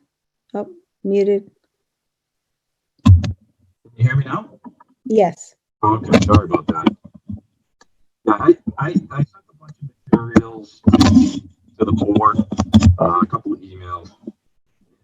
I'm in favor of continuing with the hybrid model. Excuse me, John. Still not hearing you now. We can hear you, but you seem far away. A lot of knocking around. Can you hear me now? Yes. Oh, perfect. much better. Thank Okay.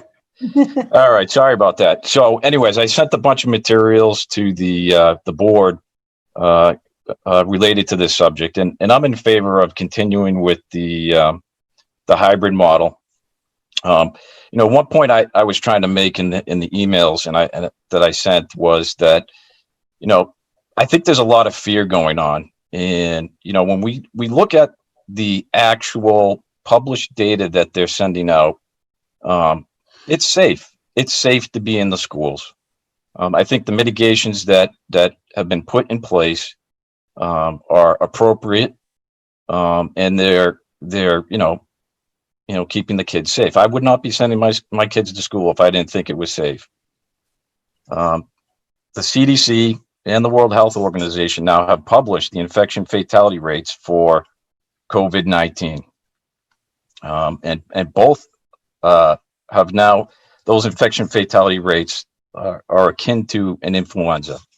And I would ask that people that are on this call go ahead and look those things up. Additionally, I sent you a paper from the American Pediatrics, I think it was the American Pediatrics Society, and their paper shows that children are not vectors for spreading the virus. When kids get the virus, generally the way it happens is it goes from adult, usually the parent, to the child. So I think when it comes to a concern about children, they went to their family, they went to a Thanksgiving dinner or whatever it may be, and then they all come back and they get everybody sick. The data doesn't, and the research does not support that concern.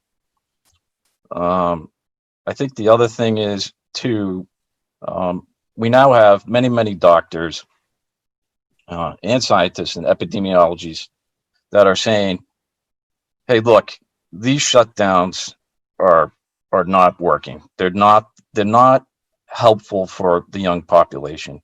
And I would ask the people that are on this call to look at the Great Barrington Declaration. That now was, I think they have 10,000 doctors now, epidemiologists, that have said, look, we cannot just keep shut down until a vaccine is available. So, my opinion here is really it's safe. It's safe for the teachers. It's safe for the students. And really the kids are suffering in their studies and their social development when they're not in school, doing the things that kids are supposed to be doing.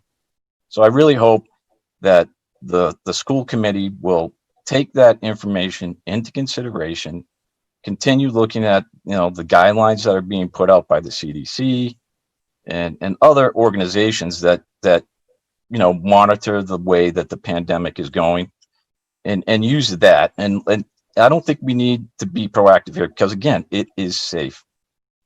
And then one final point is I did look up, since June 1 in Massachusetts, there have been about 2,500 deaths. Of those 2,500 deaths, 2,000 have been in nursing homes. That's about 80%. So when we talk about morbidity, mortality, and risk associated with this disease, unless we have a lot of nursing home residents that are showing up at school, and that's a little flippant, but this risk group is really elderly and infirm folks that are most at risk. And our kids are not in that group. And I don't think our administrators are in that group. If there's anybody that's in that group, I think the schools should, give those people the chance to either, work remotely or, use days off, whenever they feel uncomfortable. So please, I hope we can continue with the hybrid model, and eventually I'm hoping we're going to start talking about full day in-person learning. So thank you for hearing my comments. Appreciate it. Thank you, John. Thank you. Tasha Clark, state your name, your street, and your question, please. Hi, my name's Tasha Clark at 2 Neshoba Trail. I just wanted to talk about the remote program a little, and that I know a lot of parents earlier expressed how concerned they were with the remote and what was happening. And we, my husband and myself, went back and forth all summer about whether we do hybrid or remote, and we decided to put our 3 kids in the remote program. And I have a kindergartner, a 3rd grader, and a 4th grader, and I had no idea how that was going to go. And the remote program, the full remote program, has been amazing. My kindergartner does everything by herself. She switches classes, she switches the teachers, she does her 15-minute independent work in between the 2 teachers, and she follows a schedule. And what they've been able to do is incredible. And I know that's not the case for everybody. We've struggled in other ways too, but I feel like parents should know that if and when, whether it's this proactive remote program or if it happens, based on numbers in a couple weeks or further down the road, that it is not the spring. It is nothing like it. My 3rd and 4th grader do very well by themselves. They're doing math, they're doing writing, reading, and they're able to do it by themselves too.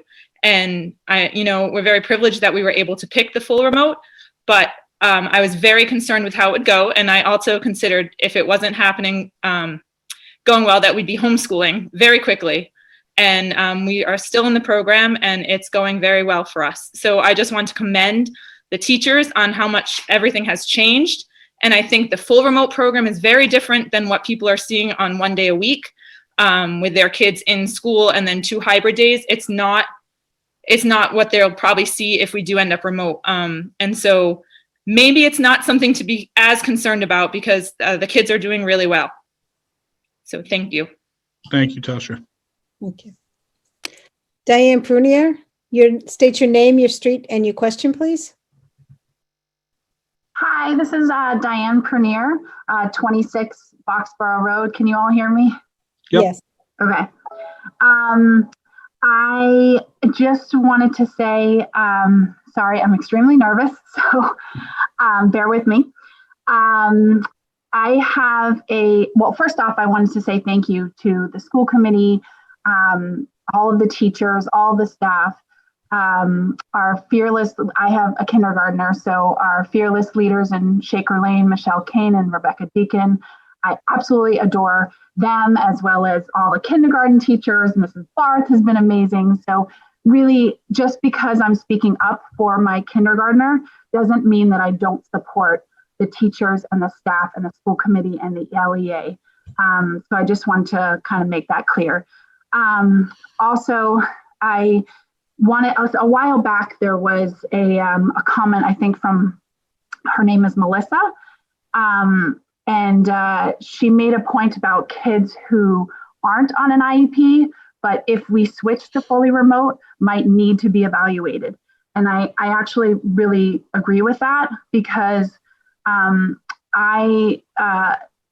remote schedule for Wednesday is 8:50. He gets on until 9:30ish, and then he has a break until 11, and he gets back on at 11 and is on until about 11:35.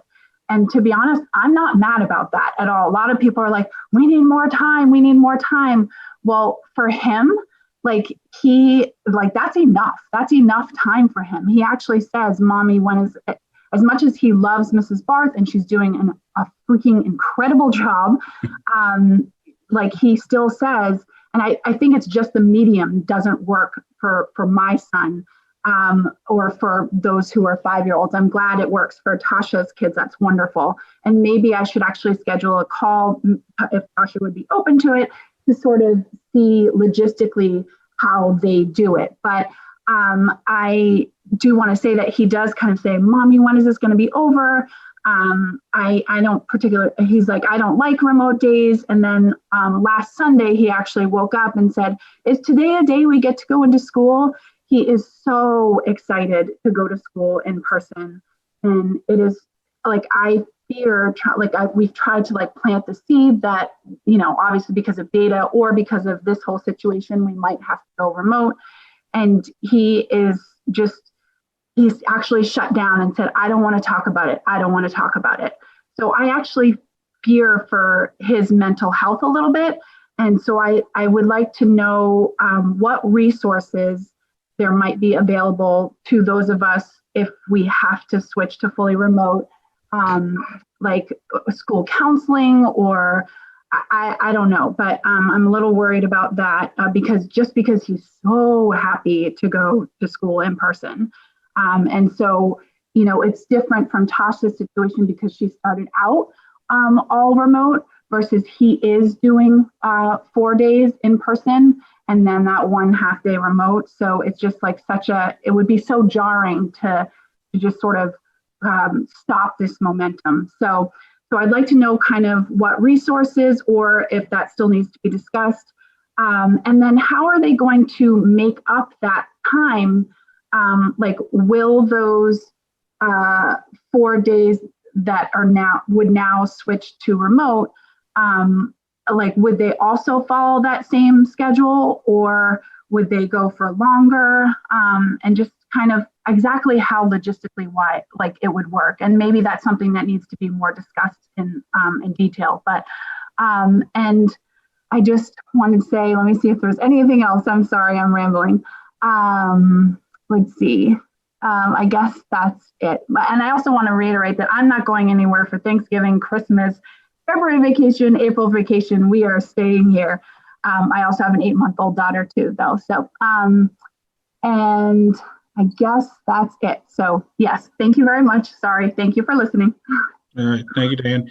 Michelle, why don't you try to address Diane's questions about if we were in remote for a period of time, whether it's because of Thanksgiving or any other time, in terms of if she felt she needed, or anybody felt they needed resources that they weren't otherwise requiring. And then she asked a question about, would the remote teaching days look different than the Wednesday right now, which is the only remote day the kindergartners have? Yep, no, absolutely. So I can speak to actually just one case specifically that is on my mind right now about a little student in another grade level who is struggling with the remote days. I think there are students that are thriving in it, and there are students that they find it difficult. And one of the things that our teachers have been doing, and this specific teacher, is spending a little bit of extra time with that child on the screen, talking with her, and going through different supports. And in addition to the guidance counselor, I know that Ms. Mathern, our guidance counselor, is starting to do some remote services. I think she just wants to be cognizant of privacy, and if she has multiple kids on a call, how is that going to work?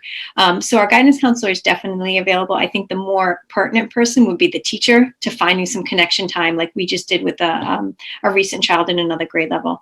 As far as the schedule, so we do have to look at that in kindergarten. I think Wednesday's day might look a little bit more like our full-time remote kindergarten classroom teachers, the time that they have.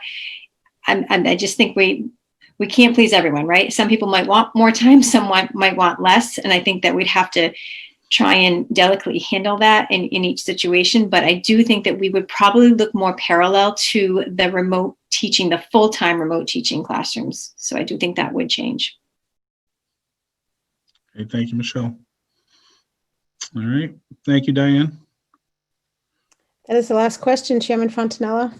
All right, thank you to everyone who participated. We really appreciate it. It helps us. We also appreciate all of the emails that we got over the weekend. I tried to keep up with them. I have a batch that I have not responded to, but they will get responded to and as quickly as possible.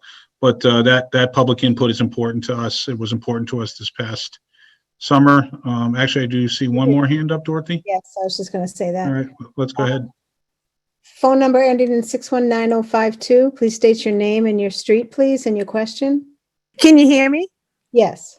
Okay, my name is Kristen Peterson. I live at 19 New Estate Road, and I am the parent of a high school senior. A little concerned because I feel like when this whole COVID thing started, he was in junior year, and I feel like that was like a very important time for the upcoming seniors to be doing all their college preparing, and then coming into the beginning of senior year from September to December is a very important time for these students. And I feel like that my son, amongst other kids, I'm sure out there, are lacking in where they should be at this point for like college planning. And I know someone earlier had mentioned about, the guidance seminars and things like that. And I feel like if these students go remote from Thanksgiving to Christmas, that's a very important time that they're going to be missing out on important one-on-one with their English teachers and the guidance counselors to really, get that information that they need, complete their essays, complete whatever it is that they need to get done, and be where they need to be for their applications and whatnot. I understand the big concern about the college students coming home and holidays.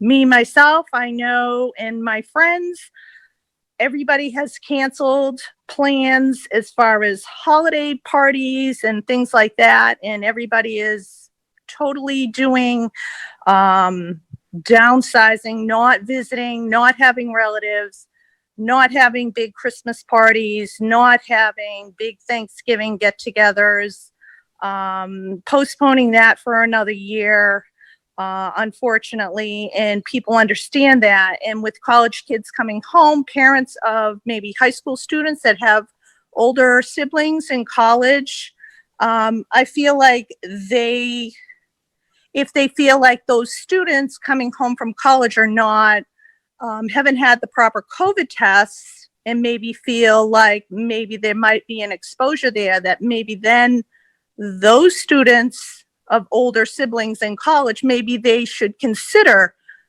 a week of remote learning until you're confirmed that there are no, COVID cases brought home. So again, I agree with, I think it was John, with the statistics of, wait for the data. I think we're jumping ahead of the gun and making decisions on what if, but I think these kids really need to be in school. I know my son personally thrives being in school versus the home remote learning. And I feel like these juniors and these seniors, it's a very important time in their life. I haven't heard from a lot of parents of high school juniors and seniors, but I feel like it's very important that these kids are in front of their teachers in one-on-one situations, or in the remote, in their learning situations at school. I don't know. That's just a thought. I mean, my son was very disappointed when the talk of possibly going remote from Thanksgiving to Christmas. He was quite upset about it. So just something to consider. I don't know if you guys do decide to go remote from Thanksgiving to Christmas, maybe some consideration can be made with the guidance counselors that the students can have in school guidance, one-on-one guidance time if they feel like they need that, versus remote, doing it via Zoom. Thank you, Kristen. Yeah, appreciate the comment. It's the second time somebody brought that specific issue up. And I think that it's worthwhile to ask Dr. Harrington to work with his guidance staff to see if they can, because it's entirely possible that we're going to be remote for other reasons, even if we don't ratify this agreement tonight, or the LEA doesn't ratify it.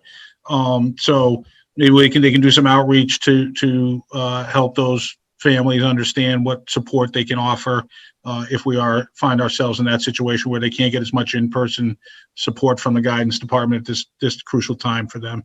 So thank you. Yeah, we'll definitely have them take a look at that. Yeah, I feel like, I mean, even if we do get to a situation where we have to do remote. I don't know. I just feel like, I understand that there's stipulations made for students with IEPs and things like that. Having a student that was an IEP who has recently graduated, I totally understand the importance of it. But I also understand that, like, it's very important that, that these kids actually sit and meet one-on-one with the counselors and stuff like that and get that face-to-face time and not, on a computer, talking through a computer. I mean, you can do some stuff, but there's a huge benefit to actually physically being with that, peer and the student at the same time, for them. Yep. Brad, do you want to chime in on that? Yeah, just real quickly, at Kristen's point that we hear mainly from elementary and elementary school parents is probably accurate, but she should know that several members of the committee actually have junior and seniors in the schools. So we're very well aware of what's going on at the high school as well. So just wanted her to know that. So they're not being ignored, even if the parents don't call in as much. Thanks, Kristen. Yeah. All right. Thank you. Thank you, Kristen. One more.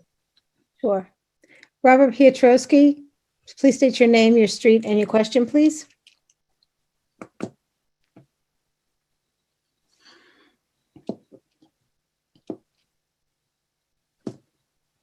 Robert?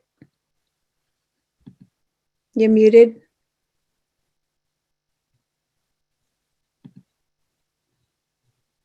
Nope. Robert, you there? One more time. Maybe he just popped on. Okay. I believe we're all set. All right. Again, thank you to everyone, and thank you to the people who emailed us. Again, it definitely helps. All right.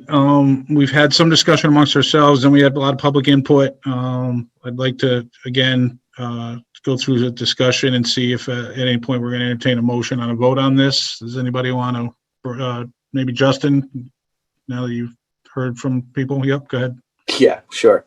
Quite a few. So yeah, lots of emails this week, lots of conversations, lots of, I don't want to say the restless nights, but definitely losing a little bit of sleep over this. And I'll apologize in advance, but I needed to write out what I was going to say. Otherwise, I would never be able to get to bed tonight because I knew I would leak something out. So it's the only way I could guarantee some sleep this evening. But I want to start by thanking the negotiating teams of the school committee and the LEA for their hard work during these incredibly tough circumstances. It's unfortunate that a component of the negotiation has caused such turmoil among our little town. Facebook is a wonderful tool for the sharing of information and for human interaction, especially during these virtual times. It's not for armchair warfare. We've got to start treating people we've got to start treating one another more kindly, even if others don't share your opinion or your belief. Our small community needs to be focused on helping one another out and not putting them down for having a difference of opinions. I want nothing more than for our teachers to have a contract in place. I want them to feel safe in our buildings, and I want them to be proud to call the town of Littleton their employer. The families of our students, both hybrid and remote, are certainly proud of all you have accomplished this year. The majority, just about all of the emails we've received as school committee members, compliment the efforts of our teachers and the administration. You've done a wonderful job this year. When we made the choice to start the year with a hybrid plan, we surveyed our families. 65 to 70% of our families chose to start the year in the hybrid model with in-person instruction. There were calls to start the year remotely and see how it goes. Well, it's gone pretty well. We are 6 weeks in, and the benefits received of in-person instruction for our students are invaluable. And I truly thank the teachers and administration for your heroic efforts. I know for some, remote instruction is working well, even perfectly. And I know for others, it's a complete disaster. I'm lucky enough to have both examples in my house.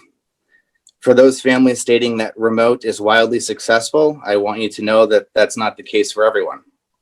I know firsthand how incredibly frustrating it is to have your son or daughter, the apple of your eye, become your greatest enemy on remote days. The tears are real and it's heart-wrenching. For families that agree with the MOA language, you have the option of switching to remote. If it's working well for your family and you'd like to remove your student or students from the in-person population, you have the ability to do that. We made that clear when we chose the hybrid model. I'm sorry the teachers don't have the same option. The value of in-person instruction is just too much. You're too good at your job, and the needs of those who you serve are too great. You're essential workers. You're heroes. When we chose hybrid, we committed to making a data-driven decision based upon health metrics. The school board is prepared to make the switch to remote at any point, should we feel the risks outweigh the benefit.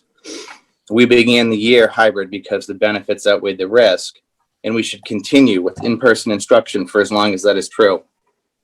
In good conscience, I cannot vote for the MOA in its current draft. I know wholeheartedly that both negotiating teams want to put a deal together that provides appropriate and safe working conditions for our teachers and staff.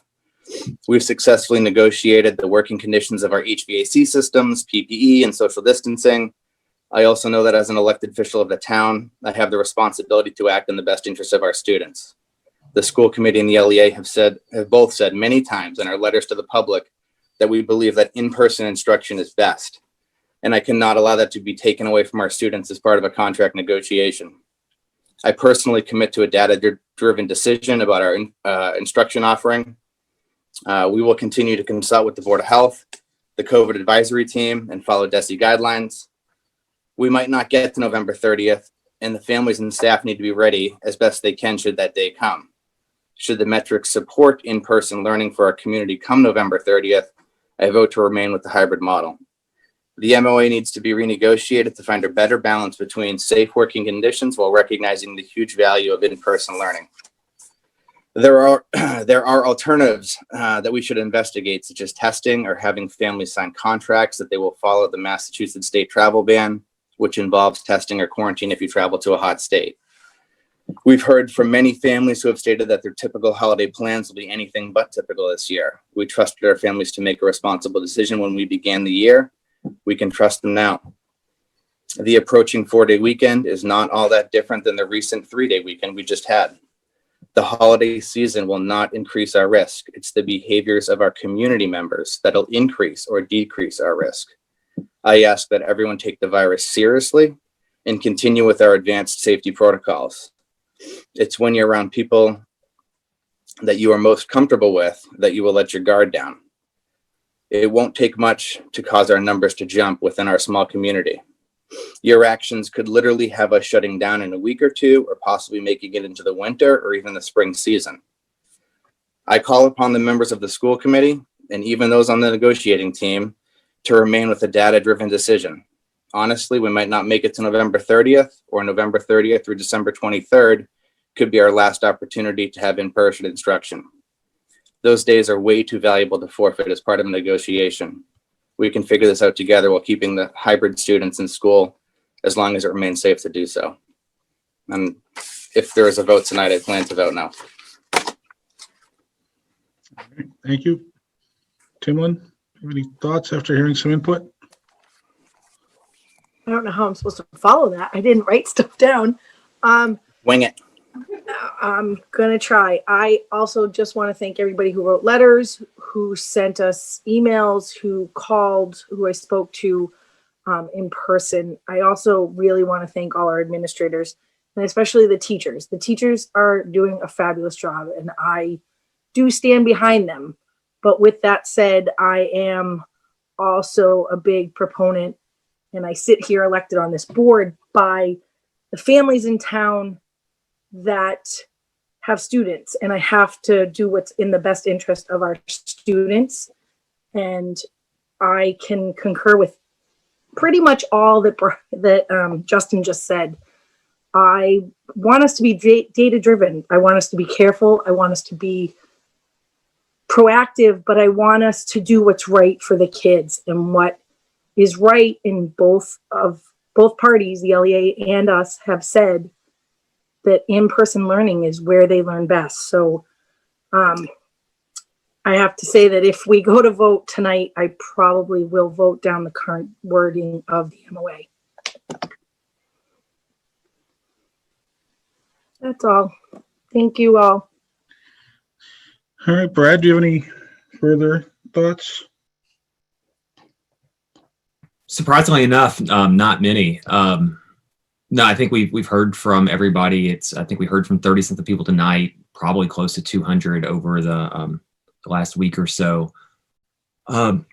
This is a really well-informed, thoughtful town. You've given us, I'm not afraid of me. You give us a lot of sleepless nights, a lot of things to think about, and used evidence. And I think that's important. Like I said earlier, way back at 720 or whatever it was, I voted against the hybrid model originally because I didn't think the evidence was there to convince me it was going to be safe for our students or our staff. Now I think there is evidence.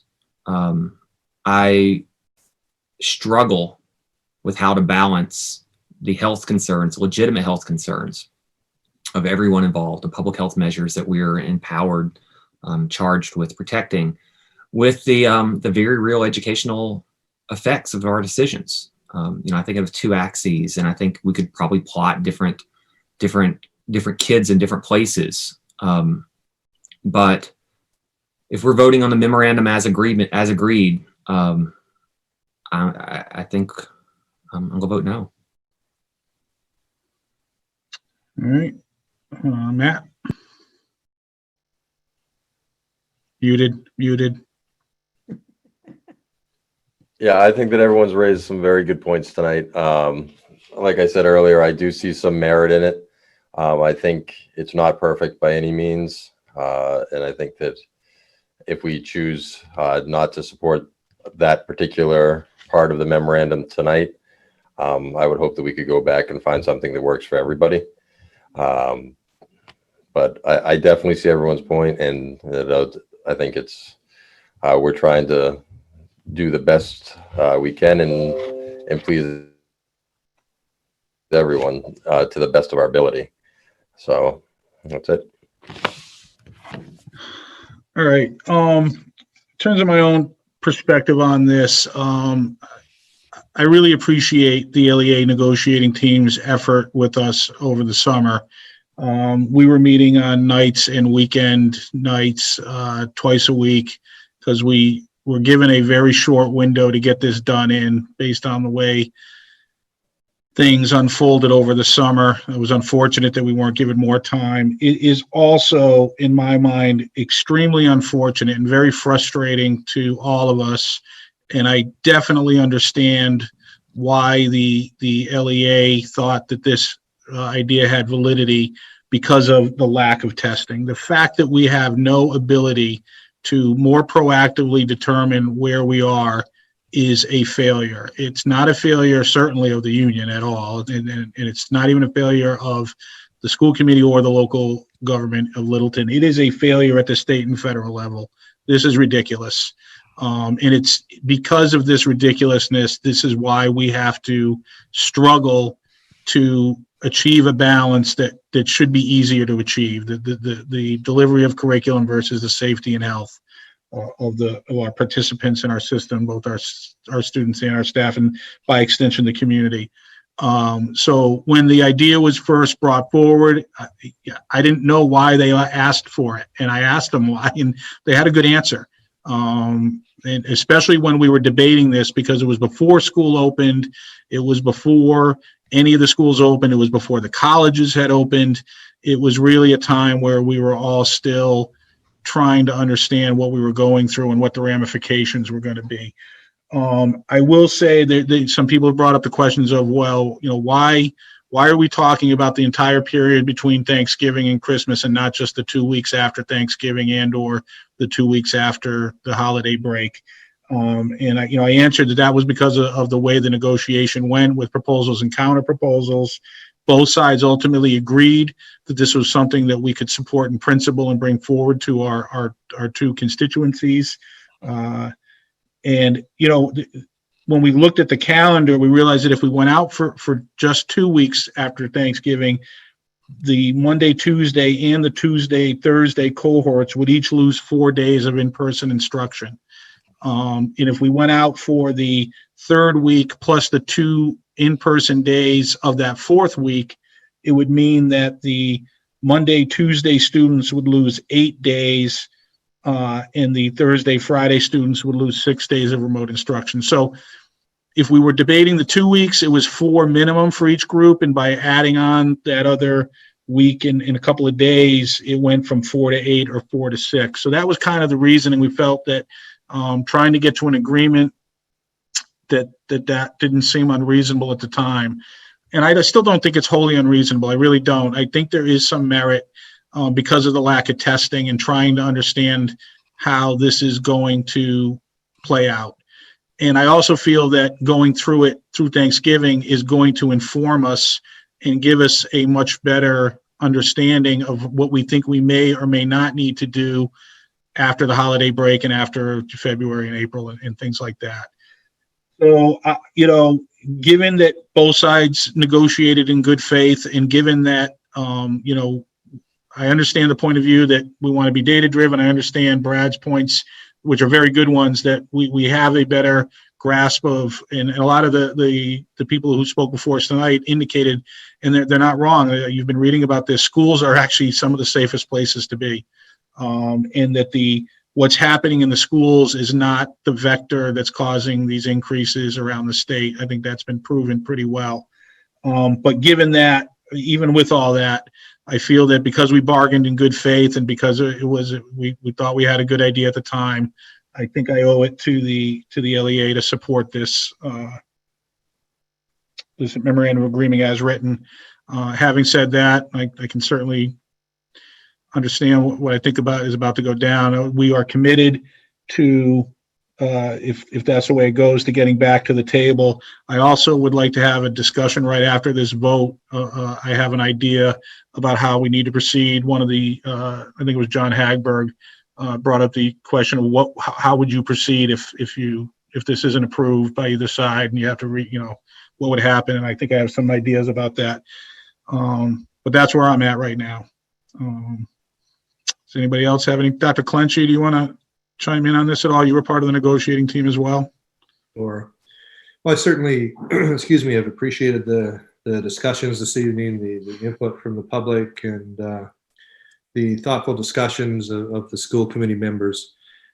This is truly a tough decision. We began this process and with one belief or pillar, and that's what was we were going to ensure that we did everything possible to keep our students and staff safe. And by doing so, we don't want to be reactive. We want to be proactive.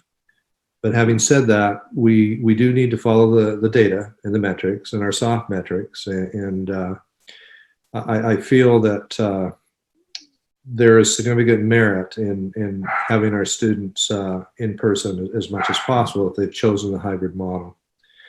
My heart goes out to those people in our community that are struggling because of employment demands, etc. And I wish I could somehow snap my fingers and have this terrible viral disease go away, but that's not going to happen. But when it comes right down to it, we're charged with making sure that if our schools are open, they need to be safe for our students and staff. At this point in time, I feel that is the case.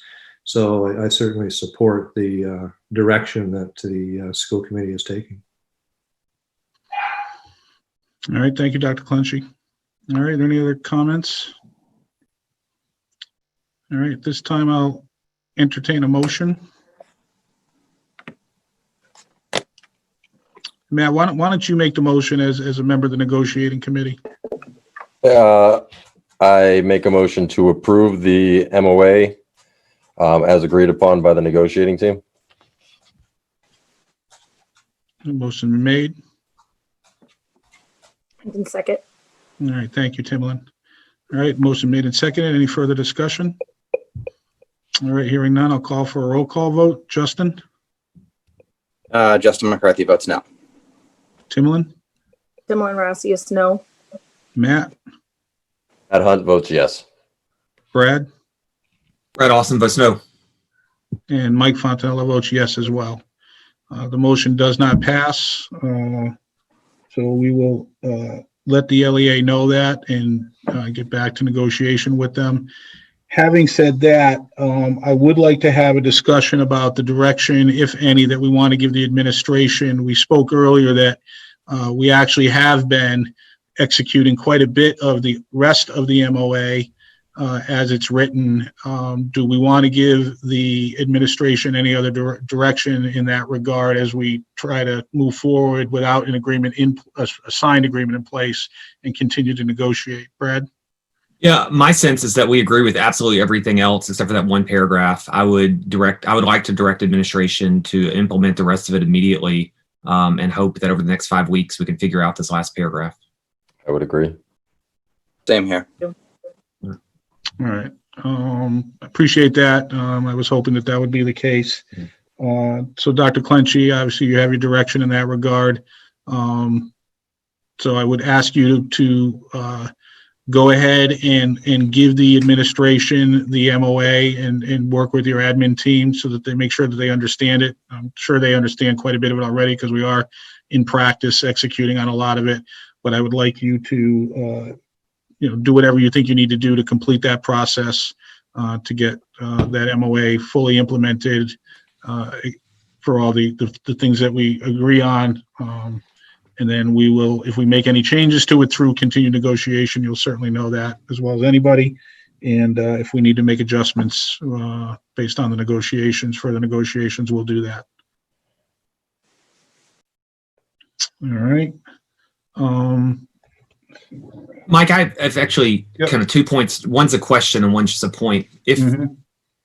Look, this is a vote of faith in our community.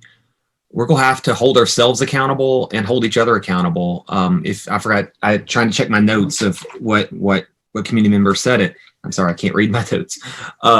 But we're trusting each other to do this. This is really important. And I hope that as we return to the negotiating table, as we as a school committee and the LEA, we can figure out ways to make to get some kind of assurances that people are following the guidelines. I'm thinking back to Reagan, trust but verify. It may be a good mantra for us moving forward. There's a lot on the line here, not just it's not just health, but it's the success of this model, what happens after Christmas, what happens after February vacation. We got to get this right. And so people have said that, but I want it to come from the school committee as well. Yeah, I mean, I agree. And I think that it's important to remember that, yes, we're going to go back to the negotiating table and see what we can do in terms of the MOA, but there's certainly things that we can do outside of the MOA, and there are things we are doing outside the MOA.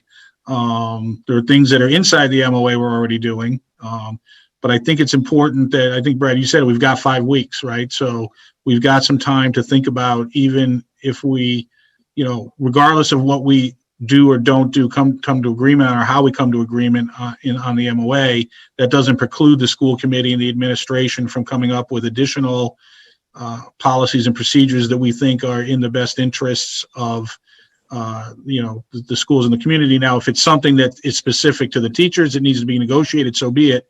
We can't implement that unilaterally, but there are plenty of things we can do that don't affect the teachers directly or affect the working conditions of the staff that we can definitely do unilaterally as a school committee and hold the community accountable to. So I think that's a good idea. I think that maybe needs to be a focus of our upcoming meetings. I think we should continue to meet weekly. I think we have enough to talk about. Yeah. No, I didn't mean to interrupt. I certainly think we have enough to talk about. One of the things I'd like for us to talk about, if we're done with the MOA stuff, maybe we're not, at some point tonight, I'd like to hear, we've been talking for the last 5-6 weeks about our notification protocols, if and when we have cases. We have cases. So I'd like to hear from the administration about the steps they took, and if we think the processes worked, because now they're not theoretical. I don't know if this is the time for that conversation, but I'd like to have that conversation before we adjourn. I think that's a good idea. I would like to move through the at least the next part of the agenda, because we are now at the next section for interested citizens, and I see one person with their hand raised. So rather than leave them hanging out there, let's let that person speak and see if anybody else has any reaction after our vote, and then we can go through the subcommittee reports. Oh, and then did that hand go away, Dorothy? I don't know if she was being pulled in. Oh, Judy, were you pulling in? oh, she did. Okay, terrific. Yeah. I'm All right, not so sure let's if do it's the in- right person, but Yeah. Jess Okay. Cameron, were you waiting? State your name and your street, please, and your question, Jess. maybe I was incorrect. There was another person with their hand up though. It's all right. Oh. Yep. Yeah. Okay, so we'll try Erica Podgorny. Your name, your street, and your question, please. Erica Podgorny, Fox Lane. I don't have a question. I just wanted to make a quick statement. I am a remote kindergarten teacher in another district.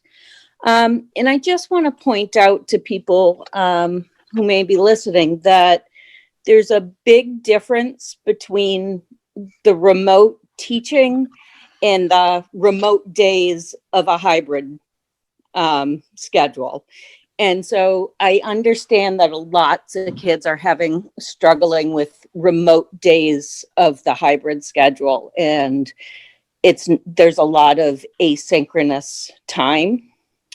And I just had conferences tonight with a lot of my parents, and they were talking about how surprised they were, but how happy they were at how well it was going and how engaged their kids were. And that it's a very different thing when teachers have time to plan for remote and focus on learning remotely and teaching remotely, and it's a synchronous time with teachers and peers. So thank you. Thank you, Erica. Any other interested citizens? No. Okay, we'll keep an eye on it. If anybody does want to chime in, Okay. we'll do it.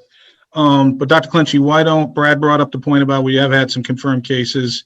Can we just go through what our notification protocols were and where we are with that? Sure. Specific to the confirmed cases, or was it soft metrics as well?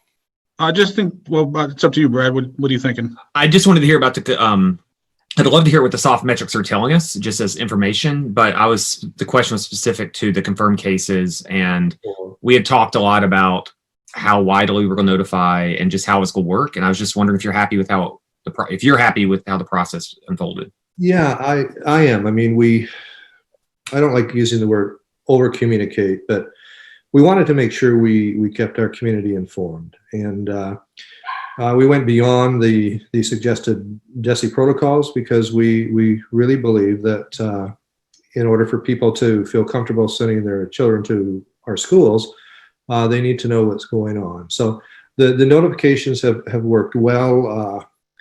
When it comes to elementary self-contained classrooms, we also do an additional letter, and that's to the families that have students in that particular classroom if we have a COVID-19 positive case. So that was an additional letter that went out beyond what we would do at the middle school level, because the middle school organization is much different.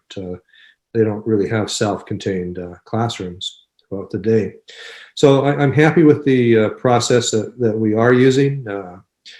I hope that I don't have to send many of those letters out. To be honest with you, we are doing whatever we can to keep COVID-19 out of our schools. But I mean, we all realize we're not a closed system. We're an open system, and we all need to continue to pull together and do whatever we can to follow the safety protocols at home. We're out and about to make sure we continue to be as successful as we have been. Our soft metrics have been a great addition to tracking what's happening. We've had a number of students and staff tested for COVID-19 that have symptoms of COVID-19.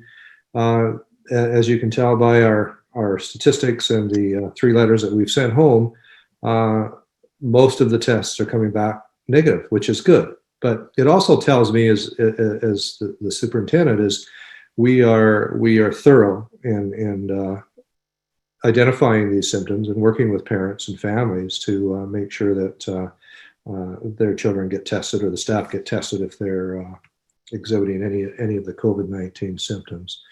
We did start to look at the data as a compilement of groups to try to look for patterns, and all I can say at this point in time, it's actually quite convoluted when you try to track all our variables, but the number of students with COVID symptoms, more correctly, remain fairly low in K-5, but we're seeing a bit of an increase in middle school and high school. And that's just a pattern that we detected actually last night when we were looking at the data. But again, I want to emphasize the fact that the majority of those tests, except for the 3, have been negative. And we've conducted, I don't know the number, but I would imagine it's at least 80 or 100 tests since we started school. Thank you. All right. And when we say 3, we had 1 confirmed case for a remote only learner last week. And then we've had, today we were notified of 2 cases of hybrid in-person learners. We have a all right. question waiting, Chairman Fontanella. Oh, yep. Okay, let's bring it in. Heather, please state your name, your street, and your question, please. Heather Stimpson, 107 Great Road. I noticed a difference in how the communication occurred today and how it occurred for the high school student. In particular, I noticed that we have essentially three groups of students who are somewhat isolated from each other. We have a set of remote learners. We have kind of an A cohort and a B cohort. I noticed when we communicated on the remote learner, we felt comfortable calling out that that person was in the remote program.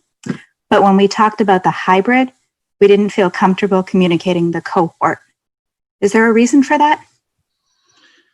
Yes, there is. We also have students that are 4-day learners as well. And we have to make sure that we don't disclose any information that would result in self-identification. So we're just grouping the hybrid learners, group A and B, as one group.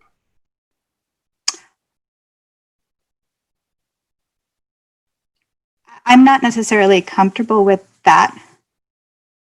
I feel like we should do it. We should just communicate that there was a student and not necessarily describe the cohort or the remote activity. I understand where you're coming from. If we're looking at a remote student, they're really not on school premises, so I feel it's good information to have for our families. So that's why we're doing it. I mean, certainly give your suggestions some thought, but the intent of communication is to make sure that we can give as much information as possible without coming close to self-identification. Thank you. Yep, you're welcome. Thank you, Heather. All right, we do have the subcommittee reports section on the agenda. PMBC, Tim, anything to talk about? No reports. Okay. Budget subcommittee? Sure, we do. We have something to report. So Steve, Mark, Kelly, myself, catching Matt up. Afterwards, we had a kind of an informal meeting to sort of kick off the budget planning season. We made plans to start meeting every other week. We're going to find a date that works for everybody, Matt, okay? And being the new person on the committee, I kind of got some background education or some information on how the entire process works and money in, money out and all that stuff. So I'm getting brought up to speed as quickly as possible. So that's all for now. All right, thank you. Policy subcommittee? Nothing. Okay, thank you. All right, any other business tonight? Budget subcommittee wins. Oh, I see a hand up. Do you want to grab Another hand? maybe the last person? We'll see. Sherry Cook, Helvitz, your question, your street, and your name. I'm sorry. That's Sherry Cook Helvitz again. I'm sorry. I just had a question in regards to the reporting. If we could go back for just a minute, because you know, I've received word that, you know, that you can transmit the virus 4 days before showing symptoms or testing positive. And I'm wondering, when they're doing the tracing, are we going the 4 days back when we're notifying close contacts? So that's a question for the Board of Health. They do the contact tracing. We assist in that, in providing information if we have it, but they're the ones who make the determinations and follow the guidelines and protocols for executing on the contact tracing. And I don't have the answer off the top of my head if they go 4 days back or exactly how it works relative to when the person who is reporting that they're infected, how that works. Okay. Thank you. Yep. All right. That is all. All right. Hearing no other business, I will, and seeing no other hands raised, No more hands. I will entertain a motion to adjourn. So moved. Second. Motion made and seconded. Brad, Austin, yes. Matt, Matt Hunt, yes. Justin, Justin McCarthy, yes. Timlin, Timlin Rossius, yes. and Mike Fontaine votes yes as well. Thank you, everyone. Thank you to LCTV, Dave and Judy, and Dorothy and Bettina for helping out for the administration. I appreciate it. And we'll see you all soon. Thank you. Thanks.